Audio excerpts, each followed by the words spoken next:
All. Today we are having a session taken by Rajagopal sir on respiratory symptoms. This is our 12th session. I welcome you all to this session. Over to you, sir. Thank you. So,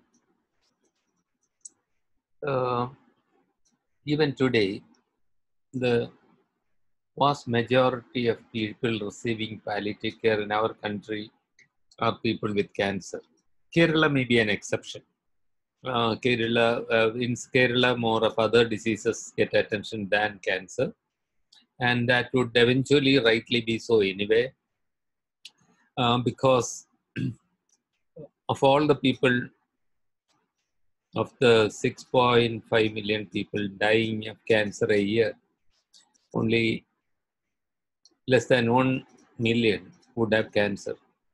Most of the others also need palliative care. But I think there are many reasons why people are reluctant to go into non-cancer palliative care. One is a little bit of fear.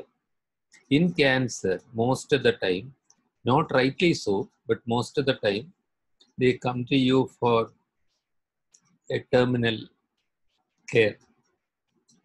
And in cancer, you know that there is no other oncology treatment at that time except for an occasional palliative radiation or occasional palliative chemotherapy.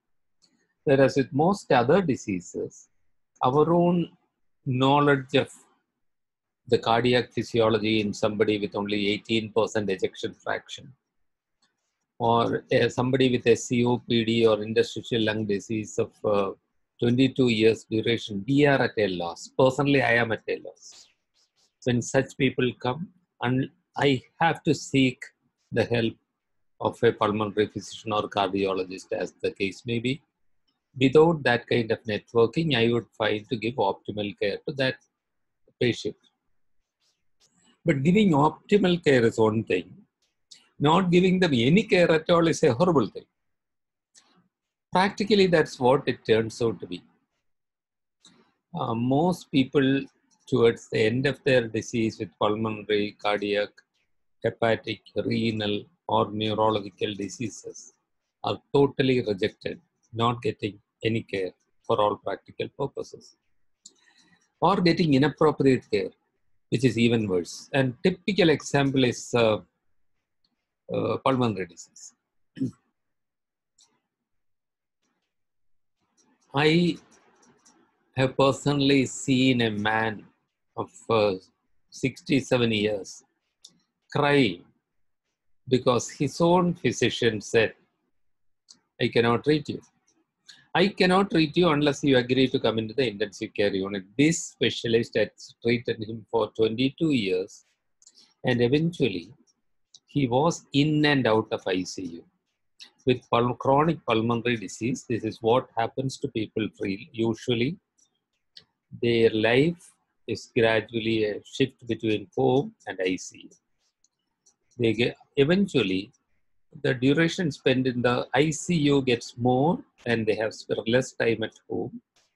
And when they get a panic or fear and beg to be taken out of the ICU, the hospital tends to reject them. We want to do them justice. Here on the slide, we have some common pulmonary conditions, respiratory conditions, where palliative care becomes very much necessary. At the same time, we may find things a bit difficult. Certainly lung cancer, but a lot of COPD. Quite a lot of interstitial lung disease, which may be idiopathic or secondary. Cystic fibrosis, something that we find very hard to treat. And pulmonary hypertension, often cardiac origin, but often idiopathic. And these are some of the conditions where we find things a bit difficult. So whatever I'm going to say, the first few, I'll try to give a few facts about each disease. knowing fully well that I am not a pulmonologist, I am not a cardiologist, so my own understanding about them is limited. But I feel these are a few things that you, as a general duty doctor, or I, as a palliative care doctor, have to know. Next slide, please. From the patient's point of view, however, the nature of the suffering is same as far as the symptoms are concerned. You don't have to remember all that, of course. But see, obviously, breathlessness is more in primary pulmonary disease. Understandable. But look at pain. It's practically the same. The intensity could be different, but practically the same number of people with COPD or chronic lung diseases get pain. And that is seldom addressed. The cancer patient may have that addressed. Cough is more in chronic lung disease. Most of the other symptoms are comparable. It does not really take into consideration just say low mood. This study is simply not enough. How about the anxiety and depression of a person who has to go through this sort of thing for maybe 10 years or 15 years? Just to say that their suffering by no means is any less than in cancer, and often it is more, both in terms of symptomatology and in terms of duration. Any comments there? Anybody?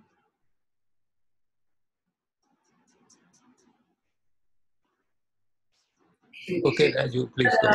Sir, one thing I would like to mention, they will ask more concerns and comments if you speak in Malayalam. That's what I understand from last few days session. Sri, are you saying that participation may be more if anybody is free to speak in Malayalam? Yes, I guess so. Is there anybody in the group who doesn't follow Malayalam? As of now, no one has joined like that. Okay. Sri, do one thing for me. If somebody does join, Yes. Please give me a warning so that then I can try, or you can translate the questions. Sure. As of now, comments and questions in Malayalam are more than welcome. Honestly, I am so much more comfortable with Malayalam than in English. അപ്പോൾ മലയാളത്തിൽ സംശയം വല്ലതും പറയാനുണ്ടോ? Comment എന്തെങ്കിലും പറയാനുണ്ടോ ആർക്കെങ്കിലും? ഞാനൊരു അങ്ങോട്ടൊരു ചോദ്യം ചോദിച്ചോട്ടെ.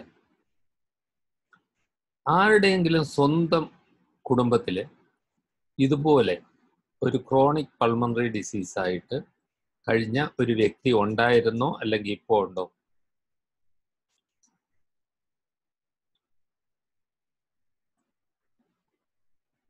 ഇത് ഉണ്ടെന്ന് പറഞ്ഞാൽ കുടുങ്ങി പോകുമെന്ന് വിചാരിച്ച് മിണ്ടാതിരിക്കുന്നതല്ലല്ലോ അല്ലേ? Just raise your hands if you had any such experience in your life.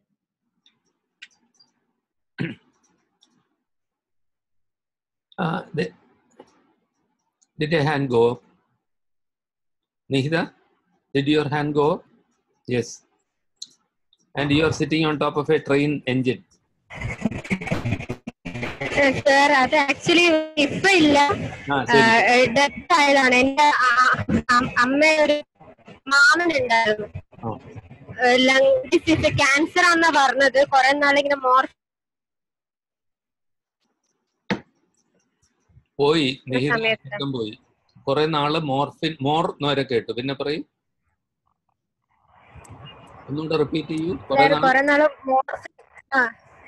Last pain ഭയങ്കരമൊക്കെ ആയിട്ട് മോർഫിൻ, എനിക്ക് ആകെയുള്ള ഒരു ഐഡിയ എന്ന് വെച്ചാല് ഈ മോർഫിൻ പെയിൻ മാനേജ്മെന്റ് ഒക്കെ കൊടുത്തിട്ടുള്ള ആ അങ്കിളിന്റെ അത് കേട്ടിട്ടുള്ള ഒരു അറിവാണ്. അങ്ങനെ മാത്രമല്ല, എനിക്ക് കൂടുതൽ ഞാൻ ഫസ്റ്റ് ഇയർ സെക്കൻഡ് ഇയർ അങ്ങോട്ട് പഠിച്ചുകൊണ്ടിരുന്ന സമയത്താണ്. കൂടുതൽ ഡീറ്റെയിൽസും കാര്യം അറിയില്ല. പക്ഷെ അപ്പോ അല്ല നിഹിത, അപ്പൊ അതൊരു വളരെ ക്ലോസ് ഒരു അനുഭവം അല്ല, വ്യക്തമായിട്ടുള്ള അനുഭവം അല്ല. ശരി, ഷെയറിംഗ് ദാറ്റ്. അല്ല, അറ്റ്ലീസ്റ്റ് ഇത്ര പേരിയ്ക്കുന്നതിൽ സ്വന്തം കുടുംബത്തിൽ ഒരാൾക്ക് മോർഫിൻ കിട്ടിയ അനുഭവം ഉള്ള ഒരാളെങ്കിലും ഉണ്ട്. ശരി, ഒരു സ്വന്തം കുടുംബത്തില് COPDയോ അതുപോലെ ഒരു ക്രോണിക് ലങ് ഡിസീസ് ആയിട്ട് ഒരാൾ കഷ്ടപ്പെട്ട അനുഭവം ആർക്കെങ്കിലും ഉണ്ടോ എന്നായിരുന്നു എൻ്റെ ചോദ്യം.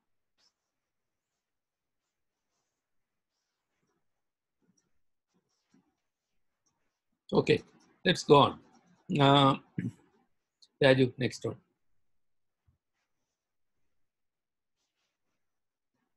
അപ്പോൾ ഇതിൽ ഞാൻ ഒരു വളരെ ബ്രീഫായിട്ട് COPD പറ്റി 2-3 കാര്യം പറയാം.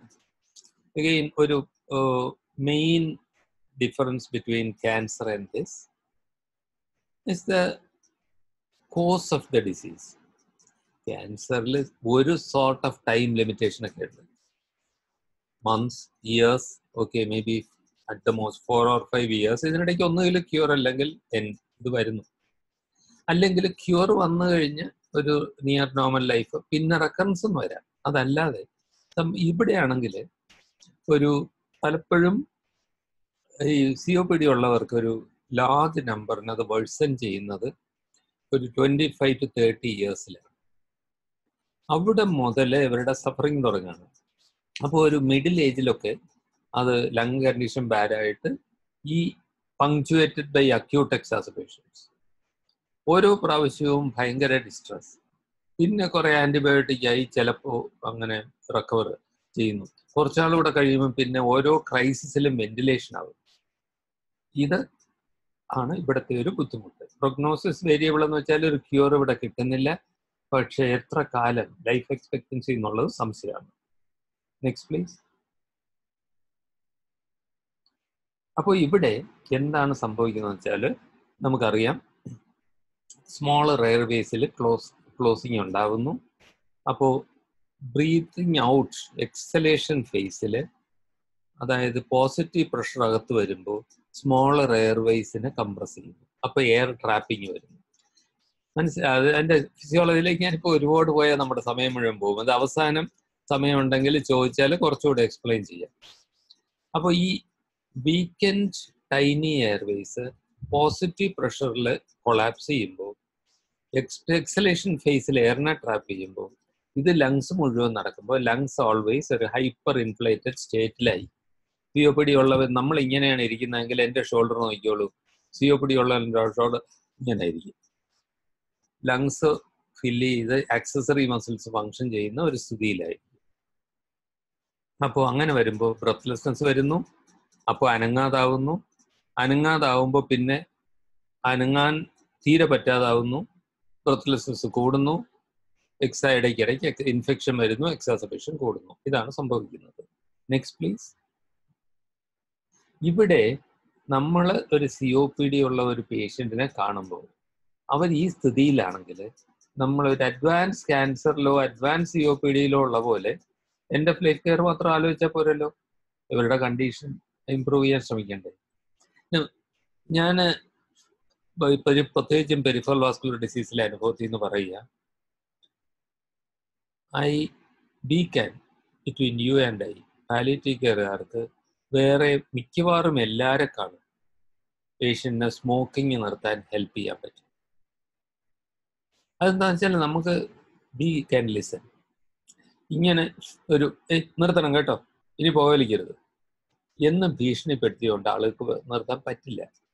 അതിന് പകരം അവിടെ ഇരുന്ന് നിർത്താൻ നല്ല ബുദ്ധിമുട്ടുണ്ടല്ലേ, അത് എങ്ങനെയാണ് എന്ന് അവരുമായിട്ട് കാര്യങ്ങൾ ചോദിച്ച് അവരുടെ ഭാഗം കേട്ട് കഴിഞ്ഞിട്ട് ഈ സ്മോക്കിങ് ലങ്സിനെ എന്താ ചെയ്യുന്നതെന്ന് മനസ്സിലാക്കി അവരുടെ ഭാഗത്തു നിന്ന് കേട്ടുകൊണ്ട് അവരുടെ സ്ട്രാറ്റജി ചേഞ്ച് ചെയ്യാൻ നമുക്ക് ഹെൽപ്പ് ചെയ്യാൻ പറ്റിയത്.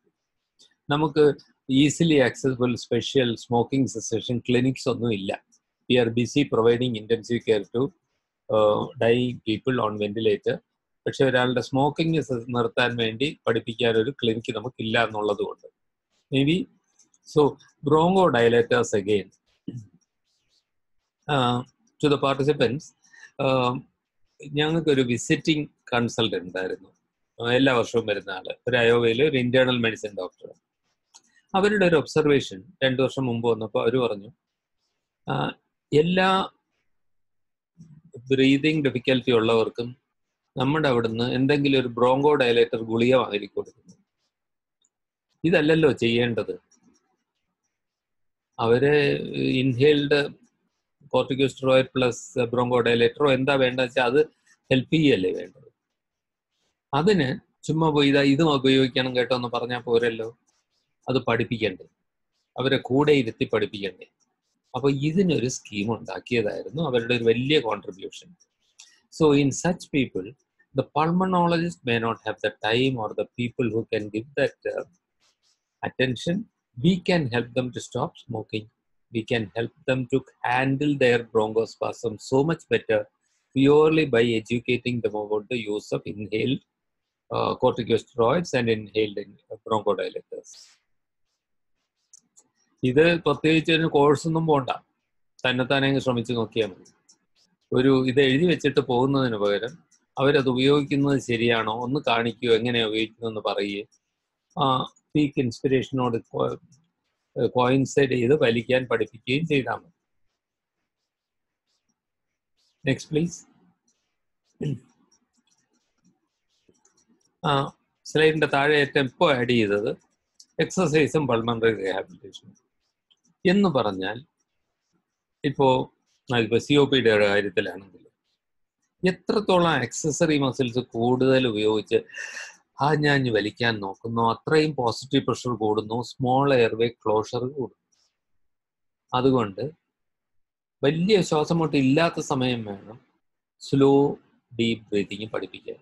ഒരു ഫിസിയോതെറാപ്പിസ്റ്റിനൂടെ ഒരുപാട് ചെയ്യാനുണ്ട്. അത് ശ്വാസമുട്ട് ഏറ്റവും കൂടുതലുള്ള സമയത്ത് പോയി ബ്രീതിങ് എക്സസൈസ് പഠിപ്പിക്കാൻ പറ്റില്ല.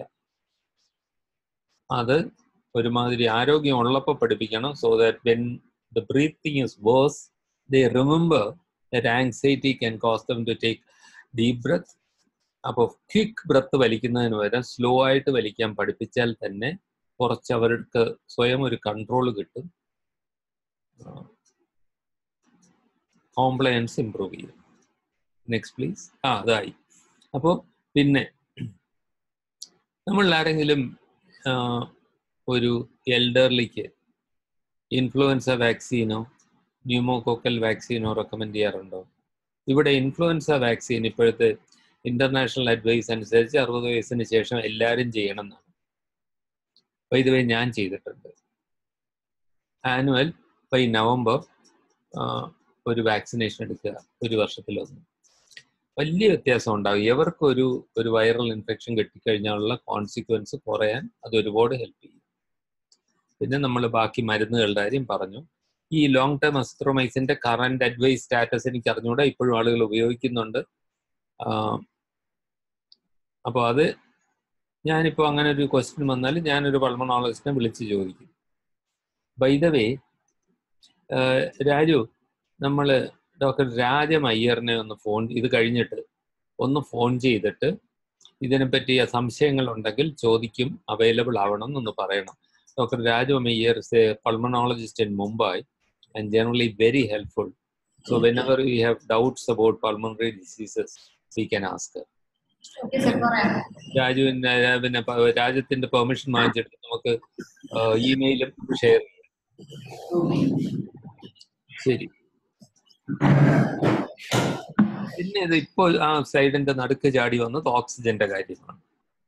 ഒരു അഡ്വാൻസ്ഡ് COPD-യില് നല്ല ബ്രെത്ത്ലെസ്നെസ് ഉള്ളപ്പോൾ ഓക്സിജൻ കൊടുക്കാമോ?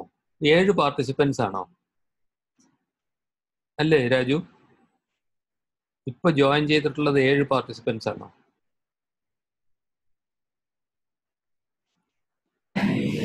സർ 8 പേരുണ്ട്. എല്ലാരും മലയാളം പറയുന്നവരാണല്ലോ അല്ലേ?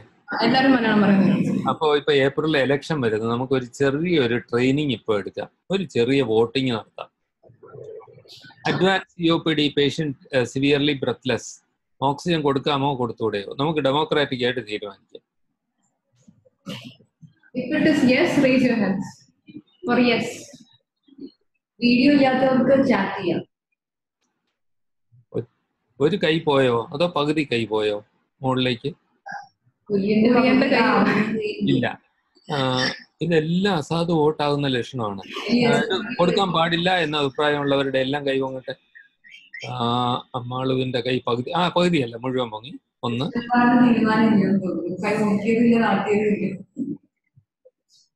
അപ്പൊ എത്ര കൈ പൊങ്ങി? അത് പിന്നെ 4 പേര് സർ. ശരി. അപ്പൊ 4 പാടില്ല, 4 അസാധു അല്ലേ? അതെ, ഞാൻ നിങ്ങളെ പറഞ്ഞ് വഞ്ചിച്ചതിൽ ക്ഷമിക്കണം. ഡെമോക്രാറ്റിക് ആയിട്ട് ഡിസൈഡ് ചെയ്യാൻ പറ്റൂല. അപ്പോ ഓക്സിജൻ ജുഡീഷ്യസ് ആയിട്ട് കൊടുക്കണം. ആരുടെയും വീട്ടിൽ അങ്ങനെ ഒരാൾ ഇല്ലാത്തത് കൊണ്ടാണ്, ഹോം ഓക്സിജനും വെച്ച് കഴിയുന്നവരെ കണ്ടിട്ടില്ലാത്തത് കൊണ്ടാണ്. നിങ്ങളുടെ പക്ഷേ ഇത് എൻട്രൻസിന് ഇങ്ങനെ പോയി പറഞ്ഞാൽ ചിലപ്പോൾ മാർക്ക് കിട്ടില്ല. അത് പഠിച്ചതുപോലെ തന്നെ പറഞ്ഞോളൂ. ഈ ഓക്സിജൻ COPD-യിൽ റെസ്പിറേറ്ററി ഡിപ്രഷൻ ഉണ്ടാക്കും എന്നുള്ളത് 1/2 നൂറ്റാണ്ട് മുമ്പ് ഞാൻ പഠിച്ച കാലം മുതൽ പുസ്തകത്തിൽ ഇപ്പോഴും പോകുന്നുണ്ട്. പക്ഷെ നിങ്ങൾ കനേഡിയൻ തൊറാസിക് സൊസൈറ്റിയോ അമേരിക്കൻ സൊസൈറ്റി ഓഫ് പൾമണറി മെഡിസിനോ അവരുടെ ഗൈഡ് ലൈൻസ് എടുത്ത് നോക്കൂ. നമ്മുടെ ഇവിടെ ലോക്കൽ ഗൈഡ് ലൈൻസ് ഉണ്ടോയെന്ന് എനിക്ക് അറിഞ്ഞുകൂടാ, ചിലപ്പോൾ കാണുമായിരിക്കും. അപ്പോൾ ഇത് വളരെ വ്യക്തമായ ഗൈഡ് ലൈൻസ് ഉണ്ട്, ജുഡീഷ്യസ് ആയിട്ട് ഉപയോഗിക്കണം. ഈ ഓക്സിജൻ കൊടുത്താൽ COPD-യിൽ കാർബൺ ഡൈ ഓക്സൈഡ് ഡ്രൈവ് പോയി, ഹൈപ്പർ കാപ്നിക് ഡ്രൈവ് പോയി റെസ്പിറേറ്ററി അറസ്റ്റ് വരുമെന്നുള്ളത് ഒരു തിയറിറ്റിക്കൽ പോസിബിലിറ്റി അല്ലാതെ ഒരു പ്രാക്ടിക്കലി ഇറലവന്റ് കാര്യമല്ല. പക്ഷെ നമ്മൾ ഉടനെ എടുത്ത് 100% ഓക്സിജനിലേക്ക് അങ്ങ് ഇടുന്നില്ലല്ലോ മനുഷ്യരെ. നമ്മളൊരു നേസൽ പ്രോങ്സ് വെച്ച് കൊടുത്താൽ ഇൻസ്പയർഡ് ഓക്സിജൻ 28% അല്ലെങ്കിൽ 32% അറ്റ് ദ മോസ്റ്റേ പോകുള്ളൂ. ഒരു സാധാരണ ഓക്സിജൻ മാസ്ക് വെച്ചാൽ ഒരു 40 അറ്റ് ദ മോസ്റ്റ് 45% ഓക്സിജൻ കിട്ടുള്ളൂ, ഇൻസ്പയർഡ് ഓക്സിജൻ. അതിലൊന്നും സംഭവിക്കാനില്ല. അപ്പോൾ ഓക്സിജൻ ഒരു വലിയ റോളുണ്ട്. പക്ഷേ എന്നാലും എല്ലാവർക്കും ചുമ്മാ എടുത്തും കൊടുക്കാനുള്ളതല്ല. അതിൻ്റെ പ്രാക്ടിക്കൽ പോസിബിലിറ്റീസും കൂടെ ആലോചിക്കണം. Next please. ഓക്കെ, അതിനെപ്പറ്റി ഞാൻ പറയാം. ഓക്സിജൻ എപ്പോൾ കൊടുക്കണം, എങ്ങനെ കൊടുക്കണം എന്നുള്ളതിനെപ്പറ്റി ഞാൻ കുറച്ചുകൂടെ ഡീറ്റെയിൽഡ് ആയിട്ട് അല്പം കഴിഞ്ഞ് പോകാം. ഇതുവരെ നമ്മൾ പറഞ്ഞത് COPD പറ്റിയാണ്. COPD-യിൽ പ്രധാനമായി പറഞ്ഞ പോയിന്റ്സ് സ്ലോ സസ്റ്റെയിൻഡ് ഇൻഹലേഷൻ വേണം, പഠിപ്പിക്കണം. സ്മോക്കിംഗ് നിർത്താൻ ഹെൽപ്പ് ചെയ്യണം. ഇൻഹലേഴ്സ് ഉപയോഗിക്കാൻ പഠിപ്പിക്കണം. വലിയ ഹൈടെക് മെഡിസിനേക്കാളും ഇത്തരം വളരെ ഗ്ലാമറസ് അല്ലാത്ത കാര്യങ്ങളായിരിക്കും ഹെൽപ്പ് ചെയ്യുക. ഇൻഡസ്ട്രിഷ്യൽ ലങ് ഡിസീസ് അത് ഇഡിയോപ്പതിക്കാണ് കൂടുതൽ, പക്ഷേ ഇഡിയോപ്പതിക്ക് ആവണമെന്നില്ല. എന്തായാലും ഫൈബ്രോസിസ് ആണ് അവിടുത്തെ പത്തോളജി. അപ്പോൾ എക്സെപ്ഷണൽ ഡിസ്നിയ വേഴ്സൺ ചെയ്ത് വരിക. നമ്മൾ ഒറ്റ നടത്തിൽ ഭയങ്കര ഇൻഫെക്ഷൻ ആണെന്ന് തോന്നാനും മാത്രം ക്രെപ്പിറ്റേഷൻസ് കാണുമായിരിക്കും. ഇത് ഒരു ഗ്രോയിങ് പ്രോബ്ലം, കോമൺ ആണ്, ഗ്രോയിങ് ആണ്, possibly due to pollution and other problems like silicosis, which is a huge endemic problem in some parts of the country. Next please. അതുപോലെ ഒരു കോമൺ, അത്ര അൺകോമൺ അല്ലാത്ത കണ്ടീഷനാണ് പൾമണറി ഹൈപ്പർടെൻഷൻ. അത് cardiac disease കൊണ്ടാവാം, ഒരു COPD ഉണ്ടാവാം. COPD-യോ ഫൈബ്രോസിസോ ഉള്ളവർക്ക് ഗ്രാജുവലി പൾമണറി ഹൈപ്പർടെൻഷൻ കൂടിപ്പോകാം, പലതുമാവാം. ഒരു mid-30s ഏറ്റവും കൂടുതൽ പേർക്ക് ഡയഗ്നോസ് ചെയ്യുന്നത്. അതിനു മുമ്പേ തുടങ്ങിയിട്ടുണ്ടാവുമെങ്കിലും അപ്പോഴേ ഡയഗ്നോസ് ചെയ്യാറുള്ളൂ. ഗ്രാജുവലി അതിൻ്റെ ട്രീറ്റ്മെൻറ്റ് ഇമ്പ്രൂവ് ചെയ്ത് വരുന്നതനുസരിച്ച് ലോഞ്ചിവിറ്റി കൂടുന്നുണ്ട്. പക്ഷേ പൊതുവെ പ്രൊഗ്നോസിസ് നേരത്തെ പറഞ്ഞതുപോലെ മോശമാണ്. COPD-യേക്കാളും അല്പം കൂടെ ഫാസ്റ്റർ ആവും. Next please. ഈ പൾമണറി ഹൈപ്പർടെൻഷൻ ഉള്ളവർക്ക് പ്രത്യേകിച്ചും നമുക്ക് കാർഡിയോളജിസ്റ്റിൻ്റെ അഡ്വൈസ് വേണ്ടി വന്നത്. കുറേ അധികം കാൽഷ്യം ചാനൽ ബ്ലോക്കേഴ്സിന് റോള് കാണും, മറ്റ് മെഡിസിൻസിന് റോള് കാണും. നമുക്ക് ചെയ്യാൻ ഒക്കുന്നത് ഡയൂറിറ്റിക്സ് ഓപ്റ്റിമൈസ് ചെയ്യാം, ഗ്രേഡഡ് ഓക്സിജൻ തെറാപ്പി കൊടുക്കാം, അവരെ എങ്ങനെയെങ്കിലും റീഹാബിലിറ്റേറ്റ് ചെയ്യാൻ ശ്രമിക്കാം.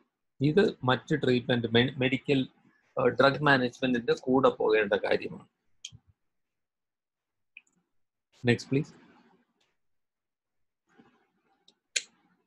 അപ്പോൾ ഇത്രയും നേരം പറഞ്ഞതിൽ പ്രധാന കാര്യങ്ങൾ ഒരു 3 കോമൺ ക്രോണിക് ലങ് ഡിസീസസിനെ പറ്റി ചില സ്പെസിഫിക് ഫാക്ട്സ് പറഞ്ഞു. അവിടെ നിൽക്കട്ടെ, നിങ്ങളുടെ ആ സ്ലൈഡ് ഉണ്ടാവും. നിങ്ങൾക്ക് മിക്കവാറും പേർക്ക് എൻട്രൻസ് ഫീവർ ഉള്ളതുകൊണ്ട് നിങ്ങൾക്ക് ഈ ഡിസീസിനെ പറ്റി എന്നയ്ക്ക് അറിയാമെന്നുള്ളതിൻ്റെ ഒരു 37 ഇരട്ടി അറിയാമായിരിക്കും. സോ അതിനെപ്പറ്റി എന്തെങ്കിലും കോൺട്രവേഴ്സി ഉണ്ടെങ്കിൽ പറയാൻ മടിക്കണ്ട. ഞാൻ പറഞ്ഞതിൽ എറേഴ്സ് ഉണ്ടെങ്കിൽ ചൂണ്ടിക്കാണിക്കും.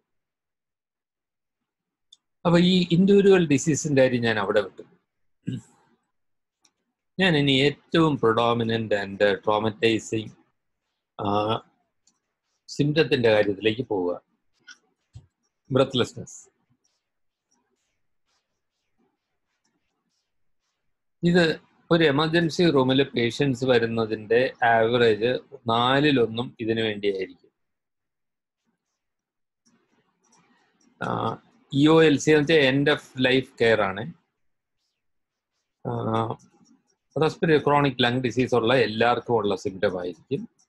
അത് quality of life, QOL quality of life, quality of ലൈഫും പ്രൊഗ്നോസിസും ബ്രെത്ത്ലെസ്നെസ് ഉള്ളവർക്ക് മോശമാണ്. COPDയിലെ എൻ സ്റ്റേജിൽ കുറേ അധികം റിഫ്രാക്ടറി ബ്രെത്ത്ലെസ്നെസ് ആവും. അതായത് ട്രീറ്റ്മെന്റ് കൊണ്ട് ഇംപ്രൂവ് ചെയ്തേക്കും, മാറുകയില്ല എന്നുള്ള സ്ഥിതിയായി. Okay, next. പ്രധാന കോൺട്രിബ്യൂട്ടർ ഇൻക്രീസ്ഡ് ലോഡ് എന്ന് പറഞ്ഞാൽ ഞാൻ ഇത് രണ്ടും കൂടെ ചേർത്ത് പറയാം. Increased ventilator requirements. എന്താ സംഭവിക്കുന്നത്? ഇപ്പോൾ ഒരു കാർഡിയാക് ഫെയിലിയർ ഉണ്ടെങ്കിൽ പൾമണറി വാസ്കുലേച്ചറിൽ കൂടുതൽ ബ്ലഡ് ഉണ്ട്. അപ്പോൾ സാധാരണ എഫേർട്ടിൽ കൂടുതൽ എഫേർട്ട് എടുത്താലേ ബ്രീത്ത് ചെയ്യാനൊക്കൂ. അങ്ങനെ ബ്രീതിങ്ങിൻ്റെ വോളിയം കൂട്ടേണ്ടി വരുമ്പോൾ ഈ വ്യക്തി ഓൾറെഡി ഇൻഫ്ലേറ്റഡ് ചെസ്റ്റ് ഉള്ള ആളായിരിക്കും. അതിൻ്റെ കൂടെ കൂടുതൽ മസ്കുലർ എഫേർട്ട് എടുക്കേണ്ടി വരും. ആൻഡ് നമ്മൾ നേരത്തെ പറഞ്ഞു, അങ്ങനെ മസ്കുലർ എഫേർട്ട് എടുത്ത് എക്സലേഷൻ ഫേസിൽ പ്രഷർ കൂടിയിരിക്കുമ്പോൾ എയർവേസ് കൂടുതൽ കൊളാപ്സ് ചെയ്യും, കൂടുതൽ എയർ ട്രാപ്പിംഗ് ഉണ്ടാകും. ഇവർക്ക് പോസിബിളി ഉള്ള എവിഡൻസ് വെച്ച് നോക്കിയാൽ ക്യാൻസറിലുള്ളതിനേക്കാളും ഞാൻ എന്തിനാ ജീവിച്ചിരിക്കുന്നതെന്നോ വൈ മീന്നോ എന്നോട് ദൈവം ഇത് ചെയ്തല്ലോ എന്നോ ഒരുത്തർക്കും എന്നെ മനസ്സിലാവുന്നില്ല എന്നുള്ള രീതിയിലുള്ള എക്സിസ്റ്റൻഷ്യൽ ഇഷ്യൂസ് പൊതുവെ കൂടുതലായിരിക്കും. ബ്രെത്ത്ലെസ്നെസ്സിനെ പറ്റി ആങ്സൈറ്റി ഉണ്ടാകും. ആങ്സൈറ്റി എന്ന് വെച്ചാൽ നമ്മൾ we take breathing for so much grander അല്ലേ. ഹോൾ ലൈഫിൽ അങ്ങനെ ബ്രീത്ത് ചെയ്ത് പോകുന്നു. അത് പോസിബിൾ അല്ലാതെ വരുന്ന ഒരു സ്ഥിതി നിങ്ങളോ ഞാനോ ആലോചിക്കില്ല. പക്ഷെ ഈ വ്യക്തി ഓരോ നിമിഷവും എനിക്ക് എയർ എടുക്കാൻ വയ്യാതായി പോകുമ്പോൾ ആ ശ്വാസം മുട്ടിനെ അവർ ഡ്രെഡ് ചെയ്യും. അതുണ്ടാക്കുന്ന ആങ്സൈറ്റി വന്നു. വീണ്ടും ഹോസ്പിറ്റലിൽ പോകേണ്ടി വന്നാൽ അവിടെ ഉണ്ടാകുന്ന സഫറിങ്ങിൻ്റെ ആങ്സൈറ്റി പലപ്പോഴും അതിനേക്കാളും കൂടുതലായി. ഫാമിലിക്ക് ബേർഡൻ ആകുന്നതിൻ്റെ ആങ്സൈറ്റി, അല്ലെങ്കിൽ ഫാമിലി എപ്പോഴെങ്കിലും അറിയാതെ അല്പം മടുപ്പ് കാണിച്ചു പോയാൽ അതിൻ്റെ വിഷമം. അപ്പോൾ ഒരുപാട് ആങ്സൈറ്റിയുമായിട്ടായിരിക്കും ഇവർ ജീവിക്കുന്നത്. ആങ്സൈറ്റിയുടെ കുഴപ്പം അത് ബ്രെത്ത്ലെസ്നെസ്സിനെ വേഴ്സൺ ചെയ്യും. Okay, next. അപ്പോൾ ഞാൻ നേരത്തെ പറഞ്ഞു, നിങ്ങൾ പിന്നെ ഞാൻ ഒട്ടും ഡെമോക്രാറ്റിക് അല്ലാതെ ഭയങ്കര ഓട്ടോക്രാറ്റിക് ആയിട്ട് നിങ്ങളുടെ വോട്ടെടുപ്പിൽ നിന്ന് പിന്നെ തകിടം മറിച്ച് എമർജൻസി ഡിക്ലെയർ ചെയ്ത് ഓട്ടോക്രാറ്റിക് ആയിട്ട് ഞാൻ പറഞ്ഞത് COPDയിലാണെങ്കിൽ പോലും അഡ്വാൻസ്ഡ് ബ്രെത്ത്ലെസ്നെസ്സിൽ മോർഫിൻ ഉപയോഗിക്കാം. ഓക്കെ, എന്തുകൊണ്ടാണ് കോൺട്രാഇൻഡിക്കേറ്റഡ് ആണെന്ന് നിങ്ങളും ഞാനും പഠിച്ചത്? അതായത് റെസ്പിറേറ്ററി ഡ്രൈവ് കുറയും. റെസ്പിറേറ്ററി ഡ്രൈവ് കുറയും എന്ന് മാത്രമല്ല, റെസ്പിറേഷനെ സ്റ്റിമുലേറ്റ് ചെയ്യുന്നത് കാർബൺ ഡൈ ഓക്സൈഡാണ് ഇവർക്ക് പലപ്പോഴും. അപ്പോൾ ആ കാർബൺ ഡൈ ഓക്സൈഡിനുള്ള സെൻസിറ്റിവിറ്റിയെ കുറച്ച് റെസ്പിറേറ്ററി ഡിപ്രഷൻ ഉണ്ടാക്കും എന്നുള്ളതാണ് നമ്മുടെ തിയററ്റിക്കൽ ഭയം. ഇതിലൊരു പോയിന്റ് ഉണ്ട് എന്നുള്ളത് സമ്മതിച്ച് തന്നെ, അതായത് compared to a normal person this person will not tolerate an injection of 10 milligrams of morphine subcutaneously. He is more likely to go into respiratory depression. That is true. That is accepted. So I'll repeat, we accept that somebody with severe COPD can have a more sensitive respiratory system than a healthy young adult to the action of morphine on the respiratory center. Having said that, I'm sorry for an error. In this line, that SR should be wrong. Raju, presentation അയക്കുന്നതിന് മുമ്പേ ഒന്ന് correct ചെയ്തേക്കണേ. ഇത് IR ആണ്, immediate release. SR എന്ന് വെച്ചാൽ sustained release ആണ്.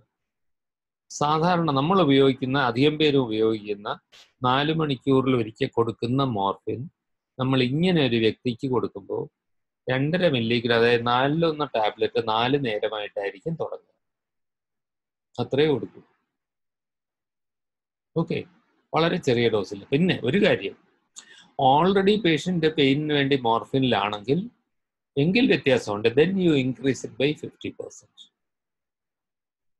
അപ്പോൾ 2.5 milligram 6 hourly എന്ന് പറഞ്ഞാൽ ഫസ്റ്റ് ഡേയിൽ 10 milligrams കിട്ടുക. പിന്നെ ഓരോ ദിവസവും ആവശ്യമനുസരിച്ച് കുറേശ്ശെ കൂട്ടി up to 30 milligrams per day കൊടുക്കും സാധാരണ. ചുരുക്കം ചിലപ്പോൾ പേഷ്യൻറ്റിന് കുറച്ചുകൂടെ ടോളറേറ്റ് ചെയ്യുന്നതനുസരിച്ച് കുറച്ചുകൂടെ കൂട്ടിയെന്നും വരാം. അതായത് അപ് ടു ഈ ഡോസിൽ ഒരിക്കലും റെസ്പിറേറ്ററി ഡിപ്രഷൻ വരില്ല എന്ന് മാത്രമല്ല, കോൺസ്റ്റിപ്പേഷൻ ഉണ്ടാക്കും എന്നല്ലാതെ പിന്നെ വേറെ മേജർ സൈഡ് എഫക്ട്സ് ഒന്നും വരാൻ സാധ്യതയില്ല. ഈ ഡോസിൽ delirium or myoclonus will be uncommon. Usually it will be well tolerated. അപ്പോൾ താഴെ കൊടുത്തേക്കുന്ന റെഫറൻസ് അനുസരിച്ച് പറയുന്നത്, ഈ ഷെഡ്യൂളിൽ 62% of patients had improvement to an average of 1/3 in visual unlock scale. ആ ഇംപ്രൂവ്മെന്റ് അറ്റ്ലീസ്റ്റ് 1/3 ഓഫ് ആൾക്കാരിൽ ഇതേ ഡോസിൽ 3 മാസം വരെ സസ്റ്റെയിൻ ചെയ്തു. ഇവരുടെ സ്റ്റഡിയിൽ ഒരാൾക്ക് പോലും റെസ്പിറേറ്ററി ഡിപ്രഷനോ ഹോസ്പിറ്റലൈസേഷനോ വേണ്ടി വന്നില്ല. അപ്പോൾ രണ്ടാമത്തെ റെഫറൻസ് കൊടുത്തേക്കുന്നത് വേണമെങ്കിൽ ഗൂഗിൾ ചെയ്താൽ കിട്ടും. കനേഡിയൻ തൊറാസിക് സൊസൈറ്റിയുടെ റെക്കമെൻഡേഷൻസ് ആണ്. റിഫ്രാക്ടറി ഡിസ്നിയ, അതായത് സാധാരണഗതിയിൽ ട്രീറ്റ് ചെയ്ത് മാറ്റാൻ ബുദ്ധിമുട്ടുള്ള ഡിസ്നിക്ക് മോർഫിൻ ഉപയോഗിക്കുന്നതിനെ പറ്റിയുള്ള റെക്കമെൻഡേഷൻസ് ആണ്. ഒരു പ്രശ്നം, അവിടെ അധികവും സസ്റ്റെയിൻ റിലീസ് മോർഫിനെ പറ്റി ആയിരിക്കും പറയുന്നത്. നമ്മളുടെ കൂട്ടത്തിൽ ഇവിടെ ആശുപത്രികളിൽ sustain release morphine is less available, mainly because of the cost.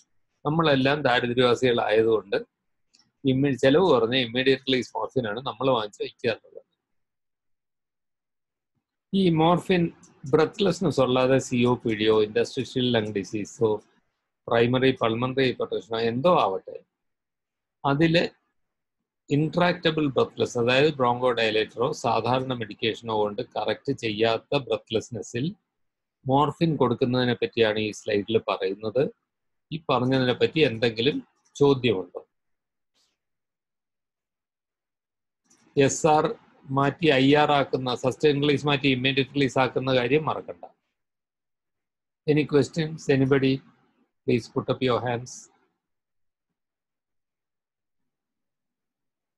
Krishna Kumar, you can speak.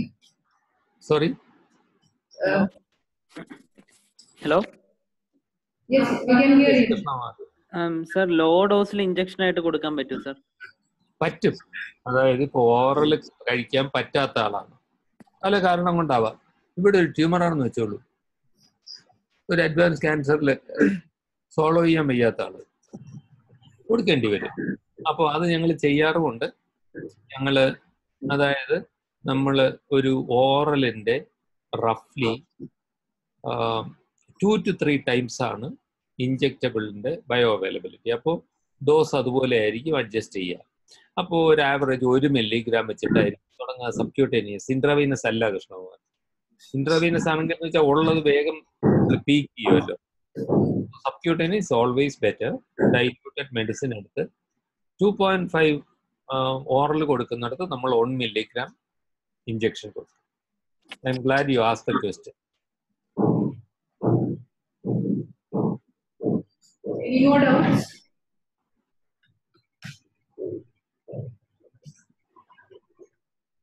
Okay, Raju, do we still have only Malayalam speaking participants? Yes, sir. Okay. Next slide, please. So again, more evidence there. The relevant studies are quoted. More than 10 studies have shown that appropriate opioid doses do not cause respiratory depression in COPD. So the two findings are given in those two papers. Go on, Raju. ഇത് ആർക്കെങ്കിലും ഇതിനെപ്പറ്റി കൂടുതൽ വായിക്കണമെങ്കിൽ അതിന് സഹായത്തിന് വേണ്ടിയാണ് ഞാൻ ആ reference അവിടെ കൊടുത്തേക്കുന്നത്.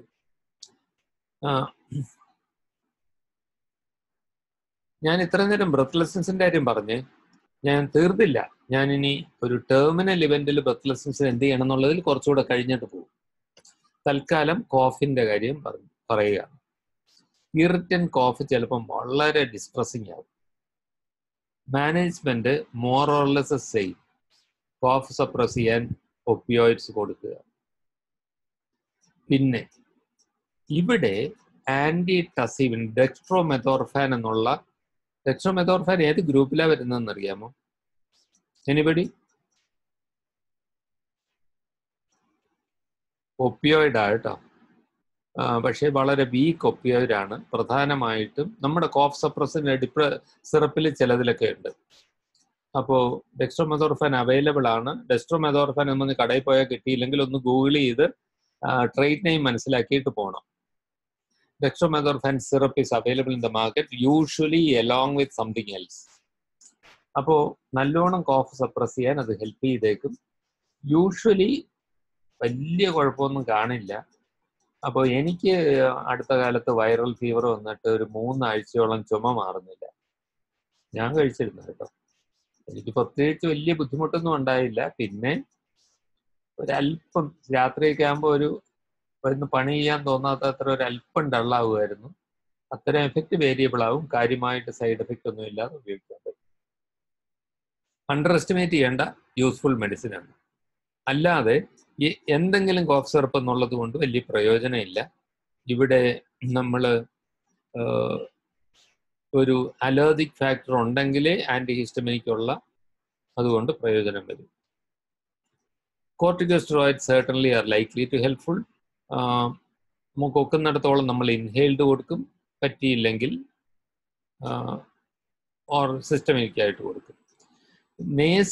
നേസോ ബ്രോങ്കിയൽ അലർജി കൂടെ ഉള്ളവർക്കാണെങ്കിൽ നേസല് കൺസിഡർ ചെയ്യും.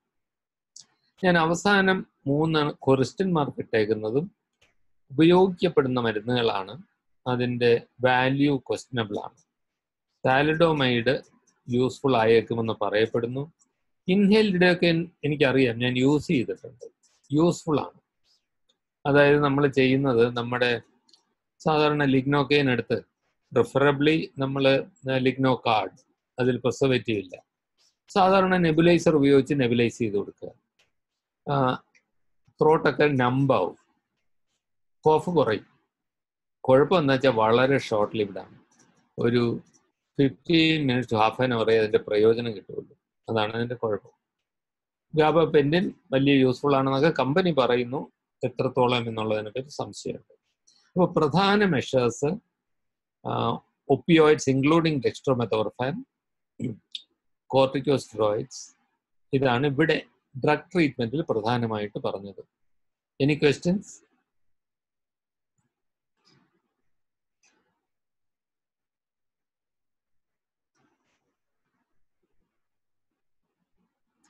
ഓക്കെ. അമ്മാളും കൃഷ്ണകുമാരൻ തല ഷേക്ക് ചെയ്തു, ചോദ്യം ഇല്ല എന്ന്. അപ്പോൾ നമുക്ക് മുമ്പോട്ട് പോകാം. നിങ്ങൾ നെക്സ്റ്റ് വൺ. അപ്പോഴേ ഈ COPD-ക്കാരന് നോൺ ഇൻവേസീവ് വെന്റിലേഷൻ അഡ്വൈസ് ചെയ്യൂ? Sometimes it may help. നമ്മൾ അങ്ങ് റൂൾ ഔട്ട് ചെയ്യണ്ട. അതിൻ്റെ അഫോർഡബിലിറ്റിയുടെ ഒരു ഇഷ്യൂ ഉണ്ട്. പക്ഷേ ചിലപ്പോഴെങ്കിലും ഇൻറ്റുബേറ്റ് ചെയ്യാതെ നമുക്കങ്ങ് മാനേജ് ചെയ്യാൻ പറ്റും.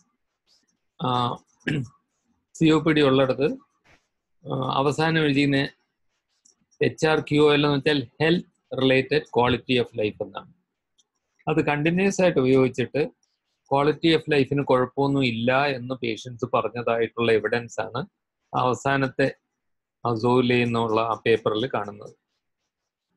അപ്പോൾ നമ്മൾ ടോട്ടലി റൂൾ ഔട്ട് ചെയ്യേണ്ട, നമുക്ക് കുറേ ആളുകൾ യൂസ് ചെയ്യുന്നുണ്ട്. അതുകൊണ്ട് ഇൻറ്റുബേഷൻ എങ്കിലും ഒഴിവാക്കാൻ ഒക്കും. അതും വച്ച് വീടുകളിൽ കഴിയുന്നവരുണ്ട് എന്നുള്ളത് നമ്മൾ ഓർക്കുക. എന്ന് വെച്ചാൽ എല്ലാവർക്കും നിരത്തി പിടിച്ച് യൂസ് ചെയ്യാൻ പറ്റുന്ന കാര്യമല്ല എന്നും അറിയാം. അപ്പോൾ ഞങ്ങൾ പാലിയേറ്റീവ് കെയർ എല്ലാം കുറച്ചുകൂടെ എക്സ്പീരിയൻസ് ഗെയിൻ ചെയ്യേണ്ട ഒരു ഫീൽഡിലാണ് non invasive ventilation. Next please.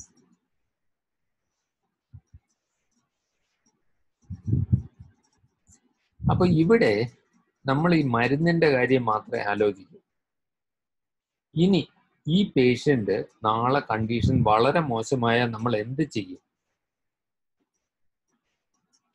ഇത് അഡ്വാൻസ് കെയർ പ്ലാനിങ് അറിയാലോ. 2018 സുപ്രീം കോടതി ജഡ്ജ്മെന്റ് അനുസരിച്ച് അത് ഒരു രോഗി സ്വന്തം വിഷ് എക്സ്പ്രസ് ചെയ്ത് പ്ലാൻ ചെയ്ത് എഴുതി വെച്ചാൽ പ്രോപ്പർലി ഡോക്യുമെന്റഡ് ആണെങ്കിൽ അത് റെസ്പെക്ട് ചെയ്യേണ്ട ഡ്യൂട്ടി നിങ്ങൾക്കും എനിക്കും ഉണ്ട്.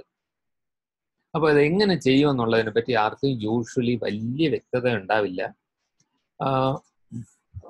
അപ്പോൾ ഒന്ന് നോർമലൈസ് കോൺവെർസേഷൻ എന്ന് വെച്ചാൽ ഇത് ഏതാണ്ട് ഒരു വലിയ കാര്യം പറഞ്ഞുകൊണ്ട് വരുന്ന പോലെ നമ്മുടെ മുഖത്തുണ്ടെങ്കിൽ പേഷ്യൻ്റ് ആങ്സൈറ്റി കൂടും. അപ്പോഴേ ചേട്ടാ ഇത്തവണ ഏതായാലും നമ്മൾ ഇത് ഇങ്ങനെ അങ്ങ് പോകുന്നു, കുഴപ്പമില്ല, ഇങ്ങനെ അങ്ങ് ഒരുപാട് കാലം പോട്ടെ. പക്ഷേ ഇതിലൊന്നും നിൽക്കുന്നില്ല ശ്വാസം മുട്ടെന്ന് വച്ചാൽ സാധാരണഗതിയിൽ ഹോസ്പിറ്റല്, ICU, വെന്റിലേറ്റർ അങ്ങനെയുള്ളതായിരിക്കും. ചേട്ടൻ അതിനെ പറ്റി ആലോചിച്ചിട്ടുണ്ടോ എന്ന് ചോദിച്ചാൽ മിക്കവാറും എല്ലാവരും പറയും അയ്യോ അതേതായാലും വേണ്ട എന്ന് പറയും. അങ്ങനെ ഒരു സാധാരണ മട്ടിൽ നമുക്ക് കോൺവെർസേഷൻ തുടങ്ങാൻ പറ്റും. അല്ല, അങ്ങനെ ഒരു സ്ഥിതി വരാതിരിക്കട്ടെ, വന്നാൽ എന്ത് ചെയ്യണമെന്നാണ് ചേട്ടൻ്റെ ആഗ്രഹം എന്നുള്ള മട്ടിൽ നമുക്ക് തുടങ്ങാം. ഞാനിപ്പോൾ ഇത് ചോദിച്ചപ്പോൾ തന്നെ വല്ലാതെ പേടിയാവുന്നുണ്ടോ? അതിനെപ്പറ്റി ഒരു ഭയമുണ്ടോ? എക്സ്പ്ലോർ ഫിയേഴ്സ് ആൻഡ് കൺസേൺസ് അല്ലേ? ചേട്ടാ സംസാരിക്കാൻ അത്ര എളുപ്പമുള്ള ഒരു കാര്യമല്ല എന്ന് എനിക്കറിയാം. ആലോചിക്കുമ്പോൾ തന്നെ പേടിയാകുന്ന കാര്യമായിരിക്കും. ഇപ്പോൾ ഈ കോൺവെർസേഷൻ കണ്ടിന്യൂ ചെയ്യാൻ ഇഷ്ടമില്ലെങ്കിൽ വേണ്ട. അതേസമയം സംസാരിച്ച് ക്ലിയർ ആകുമ്പോഴാണ് സമാധാനം എന്നുണ്ടെങ്കിൽ നമുക്ക് സംസാരം തുടരാം. ഒരു കൂടെ ഇതിനെ സപ്പോർട്ട് ചെയ്യാൻ വേറൊരു പേഷ്യൻ്റ് അഡ്വക്കേറ്റ് തന്നെ ഉണ്ടെങ്കിൽ, ഇത് ഞാൻ ചെയ്തിട്ടുണ്ട് കേട്ടോ, ഇതങ്ങ് ചെയ്തു കഴിഞ്ഞാൽ ഒരു സമാധാനമുണ്ട് എന്ന് പറഞ്ഞാൽ നമുക്ക് രോഗിക്ക് കുറച്ചുകൂടെ സമാധാനം കിട്ടും. ഇത് അവസാനത്തെ കാര്യമാണ് എളുപ്പമില്ലാത്തത്. ഒരുപാട് പേർക്ക് ബുദ്ധിമുട്ട്. ഇനി പാലിയേറ്റീവ് കെയറിൽ പൊക്കോ എന്നും പറഞ്ഞ് 32 വർഷം ട്രീറ്റ് ചെയ്ത ഡോക്ടർ ഉപേക്ഷിച്ചു എന്നുള്ള തോന്നലാണ്. അപ്പോൾ they are available for support if necessary എന്ന് ഒരു സ്ഥിതി ഉണ്ടെങ്കിൽ നന്നായിരിക്കും. അപ്പോൾ ചുരുക്കി പറഞ്ഞാൽ അവരുടെ വിഷ് എന്താന്ന് മനസ്സിലാക്കി അത് അവർ തന്നെ ഡോക്യുമെന്റ് ചെയ്യണം എന്ന് ആഗ്രഹം ഉണ്ടെങ്കിൽ അതാണ് നല്ലത്. ഇല്ലെങ്കിൽ അറ്റ്ലീസ്റ്റ് നമ്മൾ ഫയലിൽ എഴുതി വയ്ക്കണം. അല്ലെങ്കിൽ നമ്മുടെ തന്നെ കൊളീഗ്സ് ഒരു ദിവസം രാത്രി പേഷ്യന്റ് ശ്വാസം മുട്ടായി വരുമ്പോൾ ഇൻറ്റുബേറ്റ് ചെയ്ത് വെന്റിലേറ്ററിലേക്ക് കഷ്ടപ്പെടുത്തിയെന്ന് വരും. Next please. അപ്പോൾ ഫസ്റ്റ് കോൺവെർസേഷനിൽ ഇതെല്ലാം കൂടെ നടന്നു എന്ന് വരില്ല. പേഷ്യൻറ്റിൻ്റെ അജണ്ട അനുസരിച്ച് പലപ്പോഴും ഒരു കൂടുതൽ ഇൻഫർമേഷൻ ചോദിക്കും. കൊടുക്കേണ്ട ഇൻഫർമേഷൻ എല്ലാം കൊടുക്കണം. അത് കഴിയുമ്പോൾ അവർക്ക് എന്താണ് പ്രധാനം? ചേട്ടാ ഇപ്പോൾ വലിയ കുഴപ്പമില്ലാതെ പോകുന്നല്ലോ, ഇങ്ങനെ സുഖമായിരിക്കുന്ന സമയത്ത് എന്തെങ്കിലും ചെയ്യണം, എന്തെങ്കിലും ചെയ്ത് തീർക്കാനുണ്ടോ, സമയം എങ്ങനെ ചെലവഴിക്കാനാണ് ആഗ്രഹം എന്നൊരു ചോദ്യം ഉണ്ടെങ്കിൽ അവരുടെ ഗോൾസ് പലതും പറയും. എനിക്ക് വില്ലെഴുതി വെക്കണം, എനിക്ക് മറ്റേ ക്ഷേത്രത്തിൽ പോകണം, അല്ലെങ്കിൽ വേളാങ്കണ്ണിയിലൊന്ന് പോകണം എന്ന് പറഞ്ഞേക്കും. ഭാവി ട്രീറ്റ്മെന്റ് എവിടെ വേണം, എങ്ങനെ വേണം, ICU യൂണിറ്റ് വേണോ വേണ്ടയോ, എന്നൊക്കെ തീരുമാനിക്കണം. ഒരു കാര്യം കൂടെ ഇപ്പം ഡിസ്കസ് ചെയ്യാൻ ചേട്ടാ. പിന്നെ ഒരു കാര്യം, തീരെ വയ്യാതായാൽ ചിലപ്പോൾ നമുക്ക് ആഗ്രഹമുള്ളതെല്ലാം പറയാൻ പറ്റിയെന്ന് വരില്ല. അപ്പോൾ സ്വയം ഒരു തീരുമാനം എടുക്കാൻ ഒക്കാത്ത സിറ്റുവേഷൻ ഉണ്ടെങ്കിൽ ഞങ്ങൾ ആരോടാ സംസാരിക്കേണ്ടത്?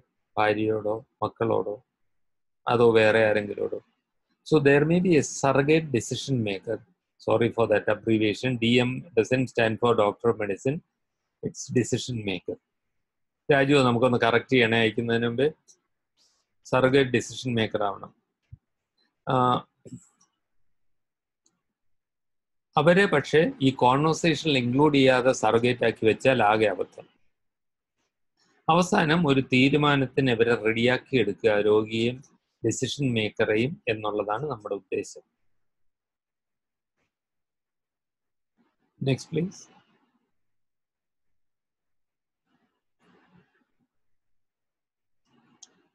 ഞാൻ നിർത്തുന്നതിന് മുമ്പേ, ഇതൊക്കെയാണെങ്കിലും ഒരു സമയത്ത് ഭയങ്കര ശ്വാസം മുട്ടായി അവർ എമർജൻസി റൂമിൽ വരാമില്ലെങ്കിൽ നിങ്ങളുടെ പാലിയേറ്റീവ് കെയർ സെന്ററിൽ വരാമല്ലോ. ആ സമയത്ത് നമ്മൾ എങ്ങനെ ട്രീറ്റ് ചെയ്യണം എന്നുള്ളതും കൂടെ നമ്മൾ അവിടെ ഉണ്ടാവണം. പക്ഷെ നമ്മൾ ആങ്സൈറ്റി കാണിച്ചാൽ എല്ലാവരും കൂടുതൽ ആങ്ഷ്യസ് ആവും, ബ്രീത്തിങ് കൂടുതൽ ഡിഫിക്കൽട്ട് ആവും. ഇവിടെ ശ്വാസം മുട്ട് നമുക്ക് കുറയ്ക്കാൻ ശ്രമിക്കാം, നമുക്ക് വേണ്ടതെല്ലാം ചെയ്യാം എന്ന് പറഞ്ഞാൽ സംബഡി റിയലി കെയർസ് എന്നുള്ള തോന്നൽ വന്നാൽ അവർ കുറച്ച് റീഅഷ്യൂർഡ് ആവും. അല്ലാതെ എല്ലാവരും അങ്ങോട്ടും ഇങ്ങോട്ടും ഓടി നടക്കുന്നു, ആരും മെഷീനുകളിൽ മാത്രം ശ്രദ്ധ പോകുന്നു, രോഗിയിൽ ശ്രദ്ധയില്ല എന്ന് രോഗിക്ക് തോന്നിയാൽ ആങ്സൈറ്റി കൂടും. And I would strongly recommend against isolating them in an ICU. Even if the patient opts to be in an ICU, one family member should be allowed to be present. Oxygen trial after explanations. എന്താ explanation കൊടുക്കുക? പേഷ്യൻറ്റിന് അത് കേൾക്കാൻ പാകത്തിനുള്ള സമയം അല്ലെങ്കിൽ ഫാമിലിക്ക് ഏതായാലും family include ചെയ്ത് പറയണം. ഓക്സിജൻ പ്രയോജനപ്പെട്ടേക്കാം, പക്ഷെ പലപ്പോഴും പ്രയോജനപ്പെടുകയില്ല എന്നാണ് ഞാൻ നേരത്തെ പറഞ്ഞു. അപ്പോൾ എന്താണ് ഇവിടെ എക്സ്പ്ലനേഷൻ?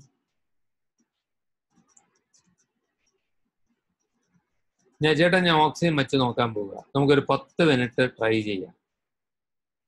10 മിനിറ്റിൽ അത് പ്രയോജനം ചെയ്തില്ലെങ്കിൽ നമുക്ക് എടുത്ത് കളയാം, പ്രയോജനം ഉണ്ടെങ്കിൽ നമുക്ക് തുടരാം. This explanation prior to administration is very important. എല്ലാവരും പേപ്പറിലൊക്കെ വായിക്കും, ഓക്സിജൻ സിലിണ്ടർ ഇല്ലാതെ ആശുപത്രിയിൽ രോഗി മരിച്ചു എന്ന് കേൾക്കും. ഓക്സിജൻ അവിടെ ഉണ്ടോ ഇല്ലാത്തതുകൊണ്ടാണോ ഇവരെടുത്ത് തരാത്തതെന്ന് സംശയം തോന്നും, ഫാമിലിക്ക് സംശയം തോന്നും. So this explanation is very important.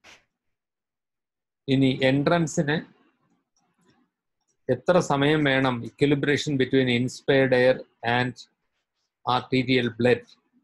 Arterial blood പോയാലേ പ്രയോജനമുള്ളൂ.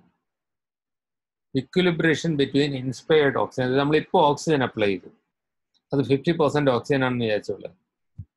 അതിൻ്റെ ഓപ്റ്റിമൽ ഡിസോൾവ്ഡ് ഓക്സിജൻ ആർട്ടീരിയൽ ബ്ലഡിൽ എത്താൻ എത്ര സമയം എടുക്കും? ഒരു ഗസ് അടിച്ച് നോക്കുന്നോ? എൻ്റെ ക്ലാസ് ഭയങ്കര ഡള്ളായിപ്പോയി. നമുക്കത് ഗസ് അടിച്ചാലേ എന്തെങ്കിലും ഇതിലൊരു ഇൻട്രസ്റ്റ് വരും. ആദ്യം നിങ്ങൾ വോട്ട് ചെയ്തതിന് ഞാൻ വെറുതെ സമ്മതിക്കാത്തതുകൊണ്ട് എല്ലാവർക്കും എൻ്റെ പുറത്തുള്ള ട്രസ്റ്റ് പോയിരിക്കുക. ഇത് ഡെമോക്രാറ്റിക് ആയിട്ട് തീരുമാനിക്കാമെന്ന് ഞാൻ പറയില്ല. കൃഷ്ണമാർ കൈവക്കിയതാണ്. 7 minutes കേട്ടോ. Equilibration between inspired oxygen and blood takes 7 minutes. Ordinary peak അതിൽ ഏറ്റവും കൂടുതൽ വരുന്നത് ഫസ്റ്റ് 3 minutesലാണ്. പിന്നെ കുറേശ്ശെ കൂടി ആവറേജ് മനുഷ്യന് 7 minutesലാവും. ഭയങ്കര COPD ഉള്ളവർക്ക് അങ്ങ് 10 മിനിറ്റ് വരെ ആയേക്കാം. അപ്പോൾ അതിന് എഫക്റ്റ് ഓക്സിജൻ കൊണ്ട് രോഗിക്ക് പ്രയോജനം കിട്ടണമെങ്കിൽ നമുക്ക് ആ 7 മിനിറ്റിലോ 10 മിനിറ്റിലോ അറിയാം. അതുകൊണ്ടാണ് നമ്മൾ 10 മിനിറ്റിൽ ഡിസ്കണ്ടിന്യൂ ചെയ്തോളാം പറയുന്നത്. വേണ്ടെങ്കിൽ പ്രയോജനപ്പെട്ടില്ലെങ്കിൽ കോർട്ടിക്കോസ്റ്റെറോയിഡ്സ് പലപ്പോഴും ഹെൽപ്പ് ചെയ്യും. എഡീമ കുറച്ചിട്ട് മോർഫിൻ്റെ ഡോസ് നമ്മൾ പറഞ്ഞു. എപ്പോഴെങ്കിലും ഇതൊക്കെ ഡിസ്കണ്ടിന്യൂ ചെയ്യണോ വേണ്ടയോ എന്ന ഫാമിലിയും നിങ്ങളും ഒക്കെ കൺഫ്യൂഷനിലാണെങ്കിൽ at least avoiding escalating artificial life support. Existing measures continue ചെയ്തുകൊണ്ട് വേണം ഡിസ്കഷൻസ് വരാൻ. റീഅഷ്യൂർ ദ ഫാമിലി, നമ്മൾ ചെയ്യുന്നതെല്ലാം ചെയ്യാം, ഇപ്പോഴൊന്നും ഞങ്ങൾ നിർത്തിക്കളയില്ല. Will continue to look after them till you have come to a decision. And that decision will take time. Do not expect it within 5 minutes. They may take 1 or 2 days to come to a decision. Raju, was that the last slide? Yes. So, നമ്മൾ ഒരു 3-4 chronic lung ഡിസീസിന്റെ കാര്യം പറഞ്ഞു. അത് കഴിഞ്ഞ് എല്ലാത്തിനും common ആയിട്ട് അതിൻ്റെ specific ആയിട്ട് 2-3 ട്രീറ്റ്മെന്റ് മൊഡാലിറ്റീസ് ലൈഫ് സസ്റ്റെയിൻ ചെയ്യാനും കെയറിനും വേണ്ടി പറഞ്ഞു.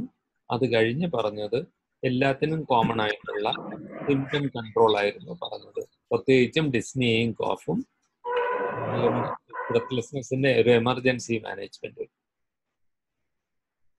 ഓക്കെ, അപ്പോൾ ഇനി ഒന്ന് ആലോചിച്ചോളൂ, ചോദിക്കാനുള്ള ചോദ്യങ്ങൾ എന്തൊക്കെയാണ്?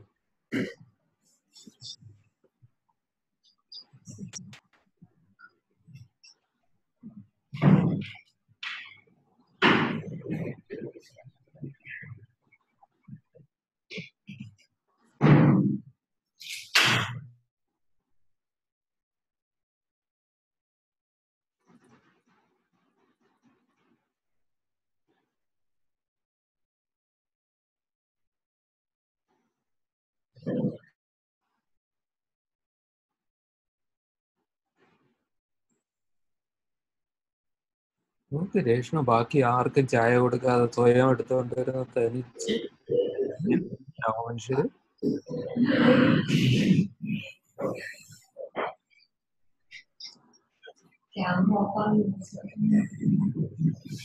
എന്താ Shri,